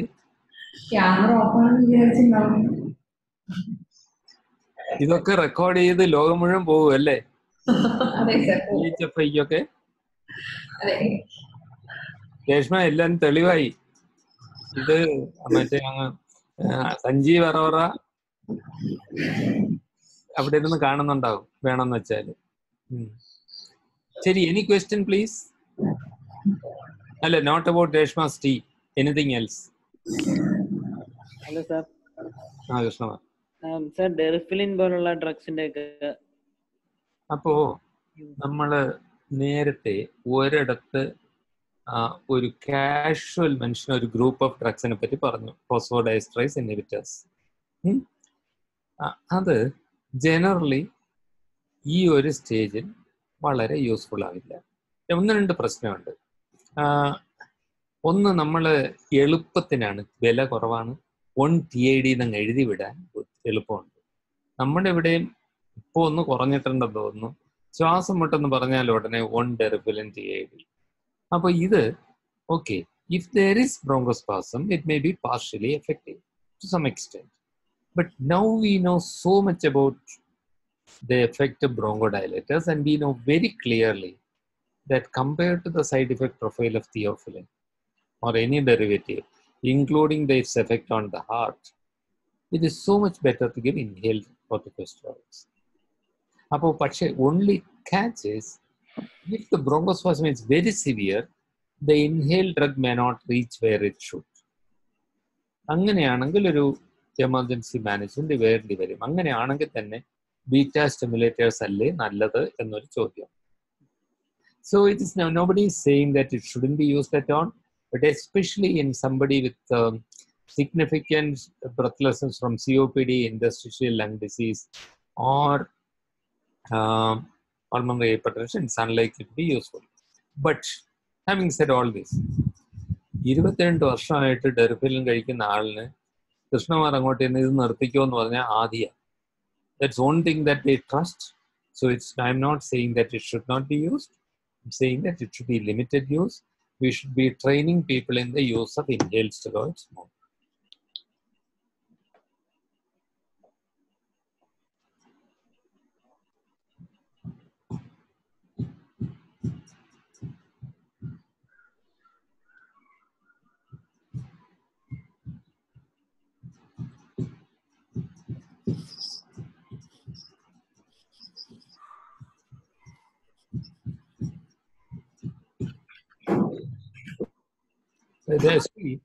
Sri, from you have seen so many patients with breathlessness. Related to any of what I said, do you have any comments? I see that we can spend another 4 minutes on it if necessary. So, I think നമ്മൾ തുടങ്ങിയ സമയത്ത് may be കുറച്ച് നാൾ മുമ്പൊക്കെ ബ്രോങ്കോഡൈലൈറ്റിസ് ഒത്തിരി depend ചെയ്യാറുണ്ടായിരുന്നു പലപ്പോഴും. പക്ഷെ when you start using opioids, ഒന്ന് ആദ്യത്തെ റെസിസ്റ്റൻസ് ഉണ്ടാവുക when you are using an opioid for a non-cancer breathlessness. പലപ്പോഴും റെസ്പിറേറ്ററി മെഡിസിൻ ആൾക്കാരുടെ അടുത്ത് നിന്ന് നിങ്ങൾക്ക് ക്വസ്റ്റ്യൻസ് വരും. ഇത് ഓൾറെഡി റെസ്പിറേറ്ററി ഡിപ്രഷൻ ഉണ്ടാക്കുന്നതല്ലേ, പിന്നെ ഓപ്പിയോയിഡ്സ് കൊടുത്തിരിക്കുന്നത്. അതിനാണ് സാറ് വളരെ എലാബറേറ്റ് ആയിട്ട് എങ്ങനെയാണ് ഏതൊക്കെ കണ്ടീഷൻസിലാണ് എപ്പോഴൊക്കെയാണ് എന്നുള്ളത് നമ്മൾ കേട്ടത്. അപ്പൊ അത് നമ്മൾക്ക് ഒരു ക്ലാരിറ്റി വേണം. നമ്മളൊരു പേഷ്യന്റിൽ ആ ഡിഫറൻസ് കണ്ടാലേ നമുക്ക് ആ ക്ലാരിറ്റി മനസ്സിലാവുള്ളൂ. അപ്പോഴാണ് നമുക്ക് അവരെ കൺവിൻസ് ചെയ്യാൻ എളുപ്പം. ഒരു പേഷ്യന്റിന് ആ റിലീഫ് വന്നാൽ മിക്കവാറും ഈ പറയുന്ന ആൾക്കാരുടെ അഭിപ്രായം മാറുകയും ചെയ്യും, നമുക്ക് ഒത്തിരി റെഫറൻസ് വരും. അതാ ഞാൻ ലേൺ ചെയ്തിട്ടുള്ള ഒരു ചെറിയ കാര്യം. ഇപ്പോ പൾമണറി മെഡിസിനിൽ നിന്ന് റെഫറൻസ് കിട്ടാറുണ്ടോ Sree? Even non cancer like sir പറഞ്ഞ പോലെ സിലിക്കോസിസ്, ആസ്ബറ്റോസിസ് അല്ലെങ്കിൽ ഇൻഡസ്ട്രീഷ്യൽ ലങ് ഡിസീസിനൊക്കെ റെഫറൻസുകൾ എൻഡ് സ്റ്റേജ് ഇനി അങ്ങോട്ട് പൊക്കോളൂ എന്നുള്ള റെഫറൻസ് അല്ല, പക്ഷെ സിംറ്റം മാനേജ് ചെയ്തിട്ട് വരും എന്നുള്ള റെഫറൻസുകൾ വരുന്നുണ്ട്. So, okay, see, that is possible. It took only 12 years അല്ലേ നമ്മൾ MCHല് പാലിയേറ്റീവ് കെയർ കൊടുത്തു തുടങ്ങിയ. It took a lot of time. Maybe it need not take a lot of time if we were engaging them in conversations earlier.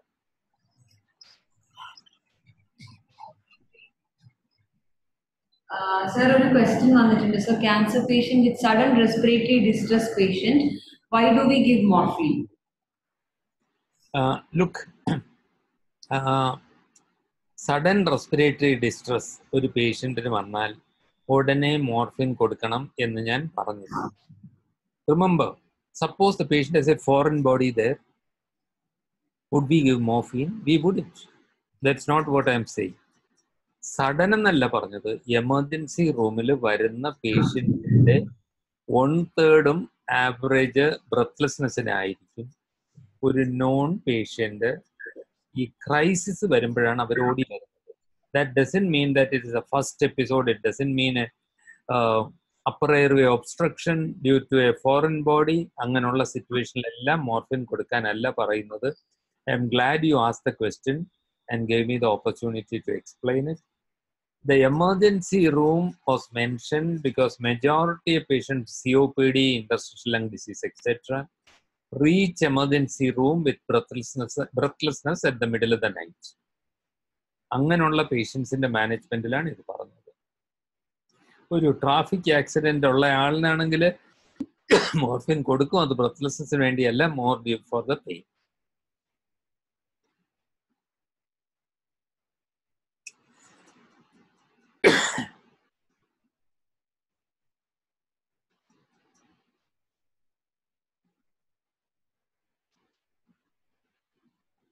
Okay.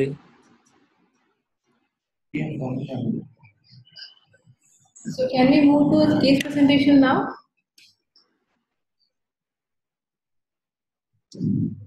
മൗനം സമ്മതലക്ഷണം.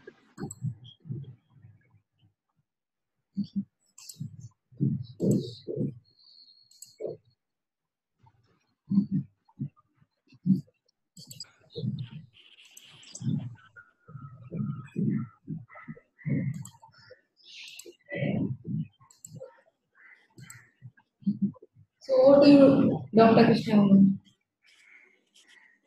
Hello. Hello. You're audible. Good afternoon, sir. Good afternoon, ma'am, other faculty members and my dear friends.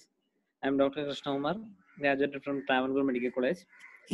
And today I am presenting the story of a 24-year-old girl who diagnosed as a case of lower respiratory tract infection, cartilaginous syndrome, and anemia.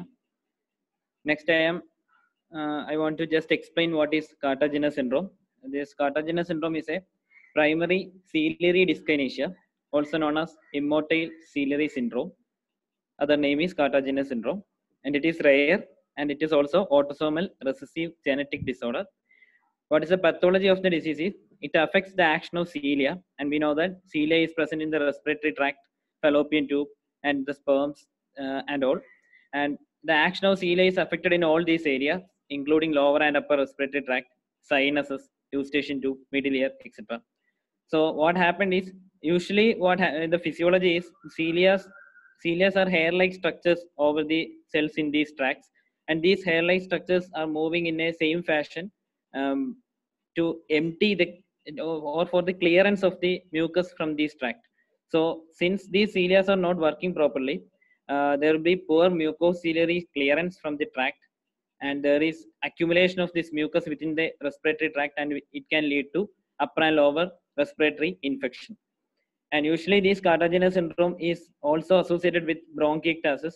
Bronchiectasis is a condition where there is permanent dilatation of the bronchioles. Since there is a ciliary dysfunction in reproductive tracts and all, those patients can also be affected by sterility, infertility, etc. And coming to this patient, the patient presented to the casualty with complaints of hemoptysis since 2 days, and she also had generalized tiredness and on and off episodes of cough since the past 3 or 4 weeks. Then coming to the history, already told, she was a 24-year-old girl and is a diagnosed person of cardiogenic syndrome since 4 years, and the disease was diagnosed from Amrita Institute of Medical Science 4 years back. She was on metered dose inhaler Zeroflow since then, and the Zeroflow inhaler stopped 2 months back and changed to Foracort 400 micrograms since the symptoms relieved. There is no past history of tuberculosis or asthma noticed for her or in her family, and she had history of multiple episodes of this respiratory tract infection from the childhood itself, for which treatments was taken from several hospitals. And 4 years back, she developed one episode of severe hemoptysis along with one episode of RTI, that is respiratory tract infection. And due to this severe hemoptysis, she was referred to a higher center, and thus she reached Amrita Institute. And relevant radiological and histopathological examinations done there, and her disease condition was revealed. That was 4 years back. Then 3 years back, in 2/1/2016, bronchial artery embolization was done. That was an invasive procedure done for her to control that one episode of hemoptysis, which was very severe. And at that time, she also developed anemia due to this severe blood loss. Then after, she started with regular inhaler medications, and there was no similar family history of any genetic disorder, not. Coming to examination, this time the patient was conscious and oriented, but she was not interacting too much, and she looks depressed. Then her build and nourishment was poor. There was severe pallor, edema of both lower limbs noted, but all the vitals were stable. Then chest on auscultation, there was bilateral rhonchi and crepes heard in almost all lung fields, but more towards the lower zones. Then cardiovascular system, heart sounds heard in right side of the heart, and murmurs were present. Other systems was within normal limits. Coming to the significant investigations and treatment, the investigations done was, first CBC was done, which revealed anemia again. It was 6 gram, and leukocytosis noted. Then URE, RFT, and bleeding profile done, which was all within normal limits. Then liver function test showed slight derangements in the liver enzymes. Chest X-ray showed bilateral homogeneous opacities in the lower lobes. Sputum culture was also given, which showed presence of pharyngeal flora only. Then other radiological investigations were not done for the time being due to her non-history and financial. Then coming to the treatment given, the patient was admitted and started with IV antibiotics, and this time we started with ticarcillin and clavulanate, and later downstage to oral levofloxacin according to the culture report. Then also started tab cosclot, that is ethamsulate, BD, and SOS.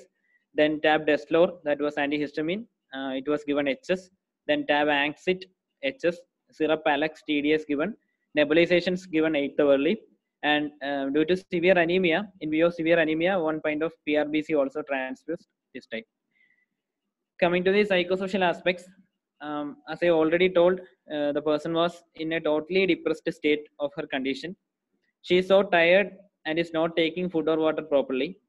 And the picture was like she was very eager to know about her condition every day. Like when we are going to rounds, she was cooperating, but she's very eager to know about her condition from our mouth every day in every morning. And actually she was very anxious that she asked lot of questions, not directly via her mother, because she is not interested to talk directly. Only her mother or father ask so much of doubts, and they usually tell us that these doubts are created by their daughter, but she is not so cooperative, not so interactive. Then the caregivers were also in a similar condition, but both the parents were so supportive to their daughter, and they have a lot of hope that their daughter will survive the disease condition. And she had an elder brother too, who is working abroad, and the sister brother relationship is also very nice. The brother calls her every day night, and inquires about her condition. And she was such a spiritual person that she always keeps a Bible in her hand. And in some situation she also talking like she is waiting for her death to happen, because she is thinking that she is a big burden to her family. And what happened is that her brother's marriage was fixed, and at that time, that is 4 years back, and the marriage was, the bride was from their own family. After knowing her condition and after understanding that it is a genetic condition, the bride's family back off from the marriage, and these all actions traumatized her mind so much. And next main, the medications given after discharge was a Seroflow inhaler 250 microgram 2 puffs BD, then Livolin inhaler given 2 puffs BD and SOS, then tab duodenum, it was an antibiotic pharopenem 200 mg BD for 4 days, then tab Tranexa 500 mg SOS, tab Raso 20 mg BD for 4 days, and tab Livogen 500 mg OD to continue. Coming to the main concerns and discussion points, first one is the age of person. She's only 24. At the time of diagnosis, she was going for her degree, and after that she discontinued from the college because of her condition. Then this is as I already told, it is a genetic condition. Then she's concerning, and not she, her parents are concerned about leading a family life for their daughter. Then the quality of life of person, according to me, it was very bad. Then if there is any methods for early detection and management, and the question is, if there is any option for that, is it helpful to the person? That is, if can diagnose the disease as early as possible, can we treat it?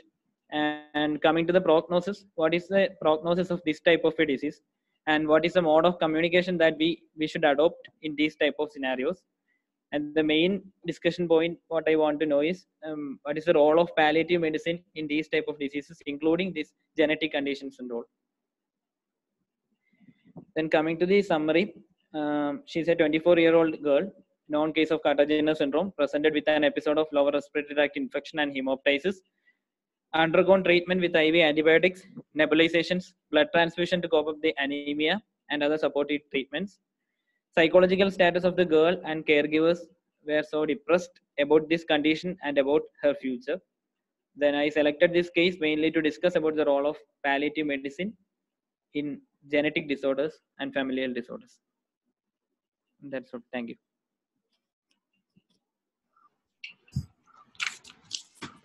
Thank you so much, Krishna Kumar, because at least you started thinking that palliative care has something to do with this kind of illness, and at least you started thinking about whether there is something needs to be done more about this.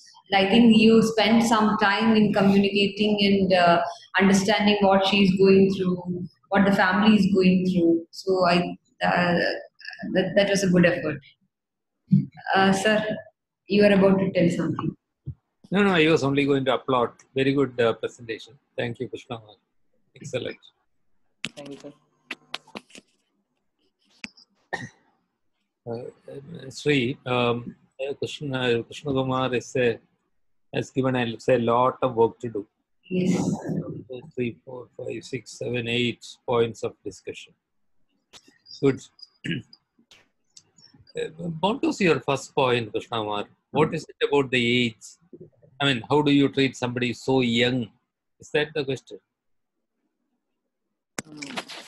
Actually sir ഇതിപ്പോ ഞാൻ മലയാളത്തിൽ തന്നെ പറയാം.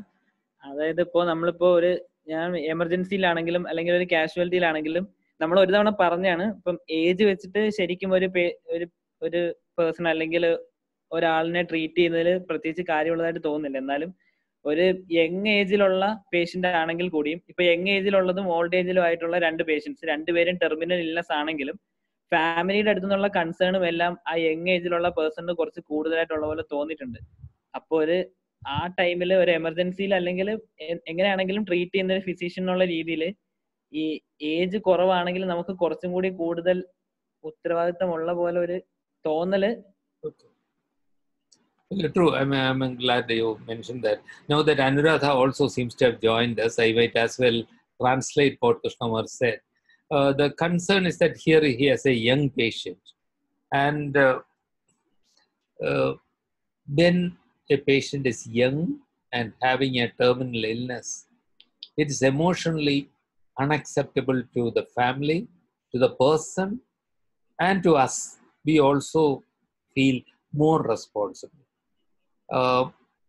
Good. I mean, it's nice to feel more responsible for the patient, but here the concern is very often families and doctors inflict needless treatment on the patient because we are so much anxious to make the person feel better, and unnecessary treatment will only add to suffering. So I'm glad, Krishnamar, you mentioned it. This will be harder for her to accept compared to me when my time comes. Okay, after all, I am this age. What do you expect? So people, my family may still be sad about it, but they'll find it easier to accept. Whereas in the case of a young person, it's harder to accept for us. And what Krishnamar and I need to remember is that it's good to be concerned, but we should not inflict any suffering on the person with unnecessary treatment. And two, this will also make it harder for us to communicate with the person. But here it's even more important because the person herself is unable to accept it. So our role in facilitating that communication becomes more important. It is a genetic disease. Krishnamar, I must admit that I had completely forgotten what this cartilaginous disease was, and I had to look up earlier because you sent it. You sent it to me this morning. I had the time to look it up. So here, it's a genetic disorder. Okay, it's incurable. Period. It is incurable. You cannot cure it.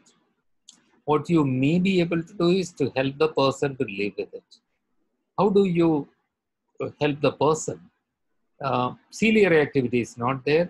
So the person will have to learn, and the family will have to learn to facilitate drainage of secretions. So that education is the most important thing. They'll be more prone to infections, and it is very important to treat infections early. They very often become deaf because of the infections and otitis media. And that's a horrible thing to happen for somebody with a disease like that to become deaf also. And if treatment is not delayed, that can be avoided. So what do? Detect it early.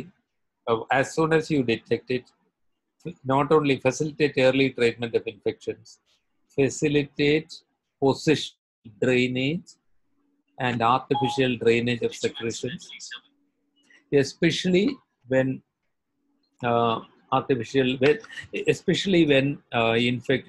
infections occur.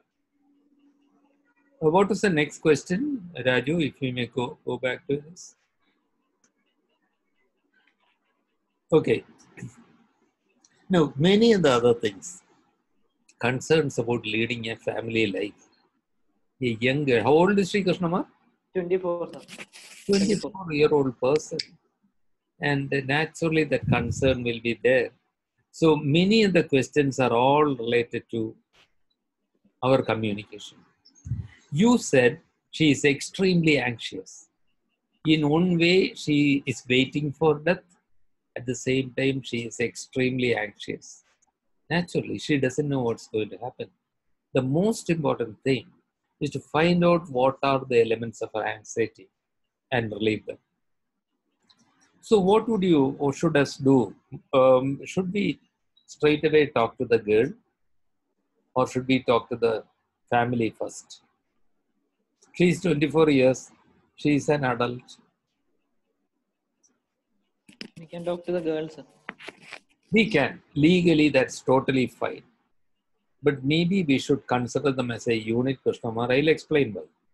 So the conversation goes something like this. You are sitting down with the person. What's her name? Did you mention the name, or she's staying anonymous? Let's call her Divya. Okay, Divya. Divya, you are extremely anxious. What are you anxious about? You want to talk to me? Tell me what you are anxious about. Doctor, am I going to die?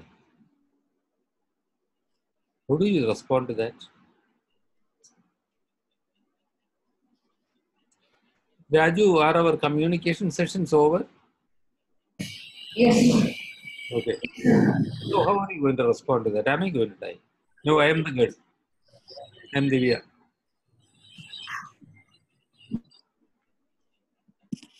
Dr. Krishnamar, you must tell me. I want to know. Am I going to die? Sir, we can ask her that if she has any more എന്താണ് sir ഈ death എന്നുള്ള സംഭവത്തിന് മുന്നേ പുള്ളിക്കാരിക്ക് എന്തെങ്കിലും കാര്യങ്ങൾ ചെയ്തു തീർക്കാനായിട്ടോ അല്ലെങ്കിൽ What's the question? Frame the question. അങ്ങനെ ചോദിക്കാൻ വേണ്ടിയിട്ടുള്ള കാര്യം എന്താണെന്നുള്ളത് നമുക്ക് ചോദിക്കാം sir. Okay, frame the question. Frame the question. Imagine I am Divya. You ask me, what's your question? Very good, Krishnamar, you're doing very well. I mean, it was very good not to try to answer that question at that point, but to reflect the question. Divya, why did you ask that? Did you think that you are about to die? That's a very good way of handling that question. Krishnamar, when we say we should ask her why she asked that question, the problem is when you actually face the situation, you may not find it easy to frame that question. That's why I'm asking you to frame it into words. Why did you ask that question, Divya? Did you think you were going to die? And has that been your concern for a long time, that you may die soonest? Maybe, and you may not give her the answer at that time. You may escape. Divya, I want to talk to your pulmonologist, the doctor who was treating you. I'll find out more about the disease, I'll verify the facts, and I'll come back. Okay, maybe you are escaping. But there is one thing that I want to do before talking to her. What's likely to happen? If I do confirm to her, she may know 90% that she is having an incurable disease, but human mind is human mind. That 10% or 1% chance may still be at the back of her mind that somebody may offer a miracle cure. And when I say, I'm sorry, this is an incurable disease, she's going to cry, right? She's going to cry a lot. And what will that do to her breathing? It will become worse. And then what will the dad and mom think? This doctor has been cruel. She made her cry and see what has happened. We don't want treatment with this doctor anymore. You may invite intervention. Look, Divya's welfare depends also on her family. You and Divya are not isolated units. I agree that legally she has a right to know. We should be telling her. But I think we need to have the family on her side. I may sit down with the dad and mom and say, listen, this must be such a difficult time for you. I have admiration for the way you are looking after your daughter. And then you may go on to say, I think Divya is very anxious. I'm worried about this. She has several questions in her. I think she needs to have them answered. Will you allow me to talk to her? I'll find out what her fears are and try to give her as much of honest answers as possible. And the dad may say, doctor, don't tell that she's going to die. And then you have some more conversation to do with him. If she already almost knows she needs to be relieved of anxiety, okay, if the dad doesn't agree or mom doesn't agree, I may still try to get their permission for exploration. I'll say, look, at least allow me to find out the facts from her. What are her fears? Okay, that negotiation must happen. You must get on the side of the family. They shouldn't feel that you're on the opposite camp of cruel doctors.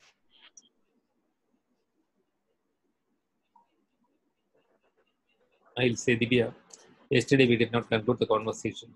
I have checked up your files. I know a little more about your disease now. You asked whether you are going to die.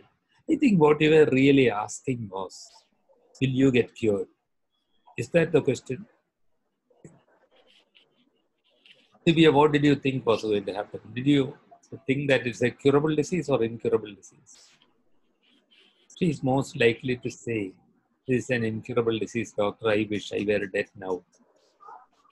You may say, even if incurable, there is a lot that we can do to make you feel better.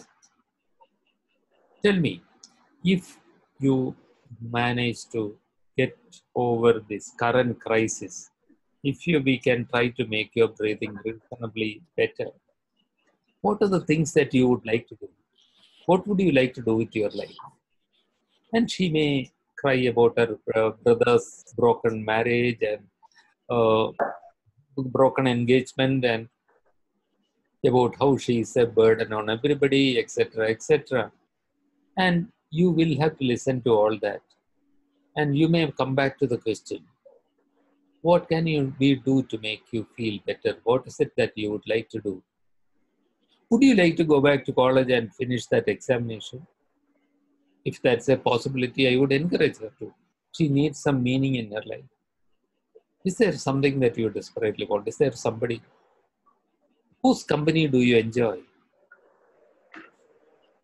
I would like to explore and find out whatever holds meaning for her. I see that you always hold the Bible. I'm so glad that you have so much strong faith. Tell me more. Tell me about your religious beliefs and how it helps you. I need to find out more about Divya. Eventually, my message is, Divya, I must agree that it is an incurable disease. And she is asking, am I going to die? I don't know how long do you have, Divya. I do hope that it will be quite a long time. But I'm going to help you to live with as good quality of life as possible. We as a team are going to work towards that.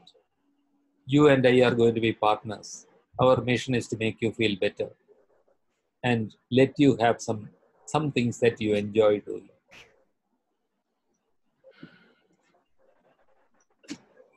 This session was not supposed to be on for long speeches.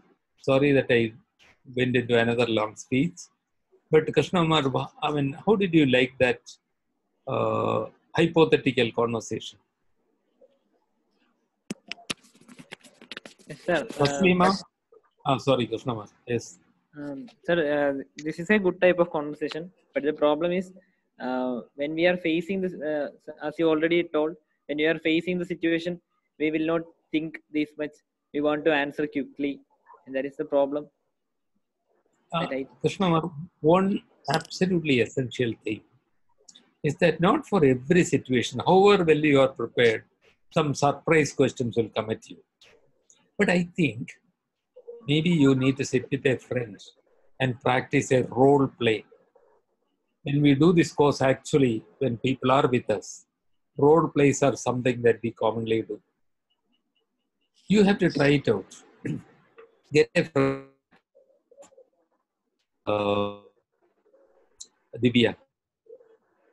Are you married, Krishnamar? No, sir. Get your girlfriend to act as Divya. Do a role play. She may not be willing to act as Divya, but get somebody.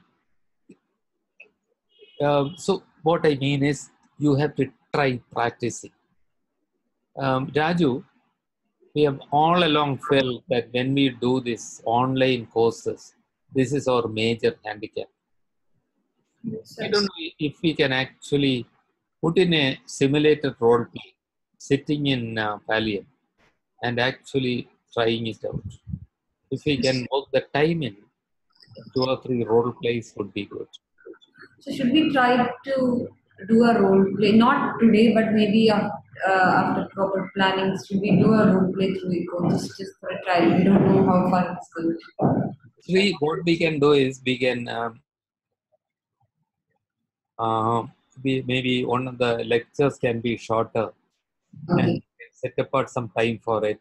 The first session we'll do just a role play within our room, echo room, 2 of us doing a role play and demonstrating it. And then maybe we should try out something virtual role play, maybe with Krishnamar or somebody sitting there and we having a conversation. Somebody acting as it. We'll do that. We'll try that, Krishnamar. We'll see.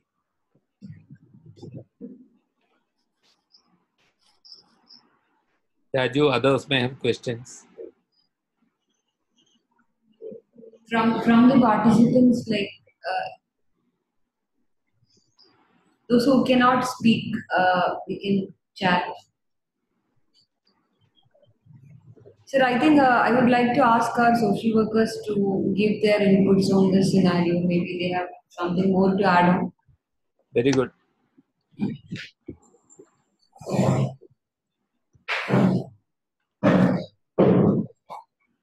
Good evening, everyone. Myself, Praveen, a medical social worker in Bali, India. In this case, I think that the first thing which we have to, that element of that, everything have already covered by Dr. Rajagopal sir. He already said what we have to do, what kind of psychosocial support we have to provide. Even though that the first thing which we have to do is to identify what all her needs is and what all things which she is comfortable with and what all things which will make her comfortable in if we implement something what all that things which will make her comfortable and the motivational counseling which it is very essential for her as well as her family. When we do this counseling, we have to concentrate on different aspects which make her comfortable. Especially, for example, I will cite that one thing which Krishnamar cited that related to her religious beliefs, her affinity towards Bible, Christianity. It is also a strong thing which she uphold. That she liked that she is having some hope in someone. That shows that she is holding something tight and she is relying upon that. And similarly, her parents. Both of them are undergoing tremendous amount of pressure and stress. Here we have to identify few more members into it. I mean that especially her relatives, friends. If someone is there, we have to identify through communicating with her only. We can identify who all are there to support them emotionally, other than their family members, especially father, parents, and her brother. There will be many more people who are involved in her family dynamics. Here we have to identify them through that way. A evidence-based motivational counseling is very much essential here. That is what I have to tell in this scenario. Very good, very good. Praveen, excellent. Praveen, I'm really happy, but let me add a word of caution. When you say motivational counseling, it's very clear to you what you mean. Very often, so-called counselors, amateur counselors, or we ourselves, maybe may tend to misinterpret as, hey, you must be positive. Don't think negative thoughts. Be positive. Think of good things. Now, that kind of so-called motivational counseling is horrible. That's not what the Praveen means. So maybe one of those role plays can be specifically on that, how to find something. That counseling may actually involve finding out from her story how she loved the beach and actually making a visit to the beach possible, facilitating that. Yeah.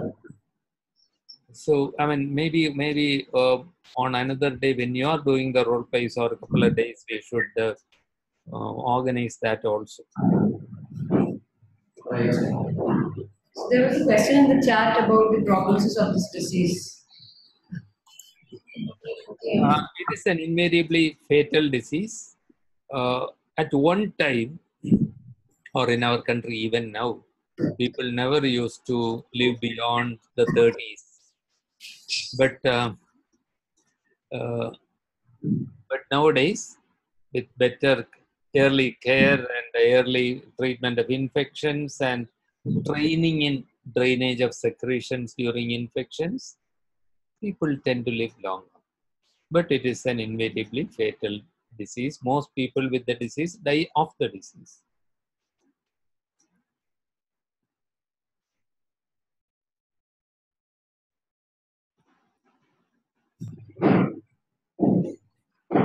Oh, I just looked at the chats and I see that Jyoti's earlier question was cancer patient with sudden respiratory distress. Why do we give morphine? Okay, okay, it's cancer. I didn't catch that when Jyoti asked the question. I see it's cancer. Even in cancer, a sudden respiratory distress means evaluate. When we do palliative care, we run the risk of thinking routinely and thinking about breathlessness, morphine. That's also not wrong. I had a patient with osteosarcoma with secondaries in the lungs, and often she would get spontaneous pneumothorax. So we are still being doctors, not just pill pushers. We evaluate the patient. We exclude sudden crisis, like a bronchospasm, an attack of bronchospasm, where bronchospasm is what we treat. Pneumothorax, we drain it. Pleural effusion, the patient has pleural effusion, that's not at all uncommon. Certainly, before giving morphine, we should be thinking of drainage. So, treatment of the cause of the sudden respiratory distress is what you immediately do.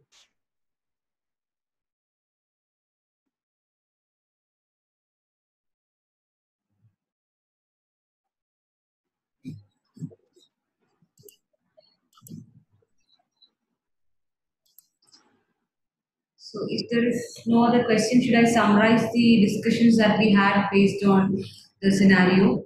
So we were discussing about the young age with life-limiting illness, and there is more chance for needless interventions, and your focus should you should be focusing a little bit on that because they may undergo more and more interventions because of the young age, and there can be barriers in communicating with the patient because of the young age. But it is important to talk to her along with the permission from the family if at all possible. And it's an incurable illness, and it's very important to help them to live with it. Anxiety is something which is very much faced by this patient. So she may be fearing of unknown, and we have to sit with her and find out what are the elements of anxiety, what is she bothered about, and we just enumerated few questions. Why, what are you anxious about? Why did you ask that question? So these are some examples how we can proceed. Including the family members with the conversation will be very important. Acknowledge their feelings that I see that you are going through a difficult time will be very important so that they will feel that at least this person is understanding what we are going through. Ask permission to talk to her, at least to reduce her anxiety. If they are not willing to talk about the prognosis, at least you can give a space where she can talk about her anxiety and concerns. You can ask about future concerns, what can we do to make your life better, what things you do enjoy in your life, so that you can add on some meaning to her remaining life. You can go much deeper into her religious beliefs because that is one thing she's holding on to very much. And there is no yes or no answer. There is no right or wrong answer. If you don't know the prognosis, if you don't know how this is going to progress, just tell that I don't know exactly how this is going to be progressed. But you can assure that whatever may be the disease trajectory, you're there to support her. So that is one important message that you can convey. I hope I didn't miss anything else. Thank you. Raju. So thank you all. I have provided feedback link in that group chat. Sir, Yes. Yes, Sahita. അത് sir ഞാൻ present ചെയ്ത ഒരു story എൻ്റെ ഒരു നൈബറിന്റെ ഇല്ലായിരുന്നു sir. ഒരു CKD patient sir medicines ഒക്കെ collect ചെയ്യാൻ ബുദ്ധിമുട്ടാന്ന് പറഞ്ഞായിരുന്നു. അപ്പൊ sir nearby palliative care ആയിട്ട് കോൺടാക്ട് ചെയ്യാൻ ശ്രമിക്കാന്നൊക്കെ പറഞ്ഞിട്ടുണ്ടായിരുന്നു. സാർ എന്തെങ്കിലും പ്രോഗ്രസ് ഉണ്ടോ എന്ന് അറിയാൻ വേണ്ടിയിട്ടാണ്. Raju, I completely failed to do any follow-up. Oh, I'm so sorry. I think you will have to please, Nihida, right? Sir. Nihida, you please. I'll look it up. Between Raju and Nihida, I must remember to find out. I mean, I'm so sorry. I feel so stupid. Nihida, my apologies. I must find out. Jyoti, don't depend on me. I am not reliable. Please help me. Follow with it, sir. Yes. Today itself. That is for something for me to do today itself. Okay. Thank you. So I have given the feedback link in the group chat. So please log in and do give your feedback. We are logging for today. Thank you, Krishna Umar, for coming up with a very good case. Thank you, sir, for joining with us. Raju, sorry. Yeah, 1 second. Can I give a homework to everybody in the group? Yes, sir. We have how many sessions more? 6 sessions. 6 sessions more. So 1.5 months. You have 1.5 months time. Within 1.5 times, get out of the habit of calling anybody a case. Sir, I think you might have noticed Krishna Kumar did not mention about case. He was mentioning about a patient story. Yes. ശ്രദ്ധിക്കുന്നുണ്ട് sir. ശരിക്കും ഇപ്പം case അങ്ങനെ പറയാറില്ല. പേഷ്യന്റിന്റെ story ആദ്യത്തെ പ്രസന്റേഷനിൽ case എന്ന് പറഞ്ഞപ്പോൾ തന്നെ നമ്മളത് അൺലേൺ ചെയ്യിപ്പിച്ചു. ഇപ്രാവശ്യം അതുകൊണ്ട് വളരെ ഞാൻ എല്ലാ സ്ലൈഡിലും നോക്കിയപ്പോൾ എല്ലാത്തിലും പേഷ്യന്റ് സ്റ്റോറി ആയിരുന്നു. അതും ഞാൻ അപ്രീഷിയേറ്റ് ചെയ്യണമെന്ന് വിചാരിച്ചിട്ടുണ്ടായിരുന്നു. പറയാൻ പറ്റുമോ? Okay, very good. Already done. So no homework. Free for 1.5 months. Okay, thank you.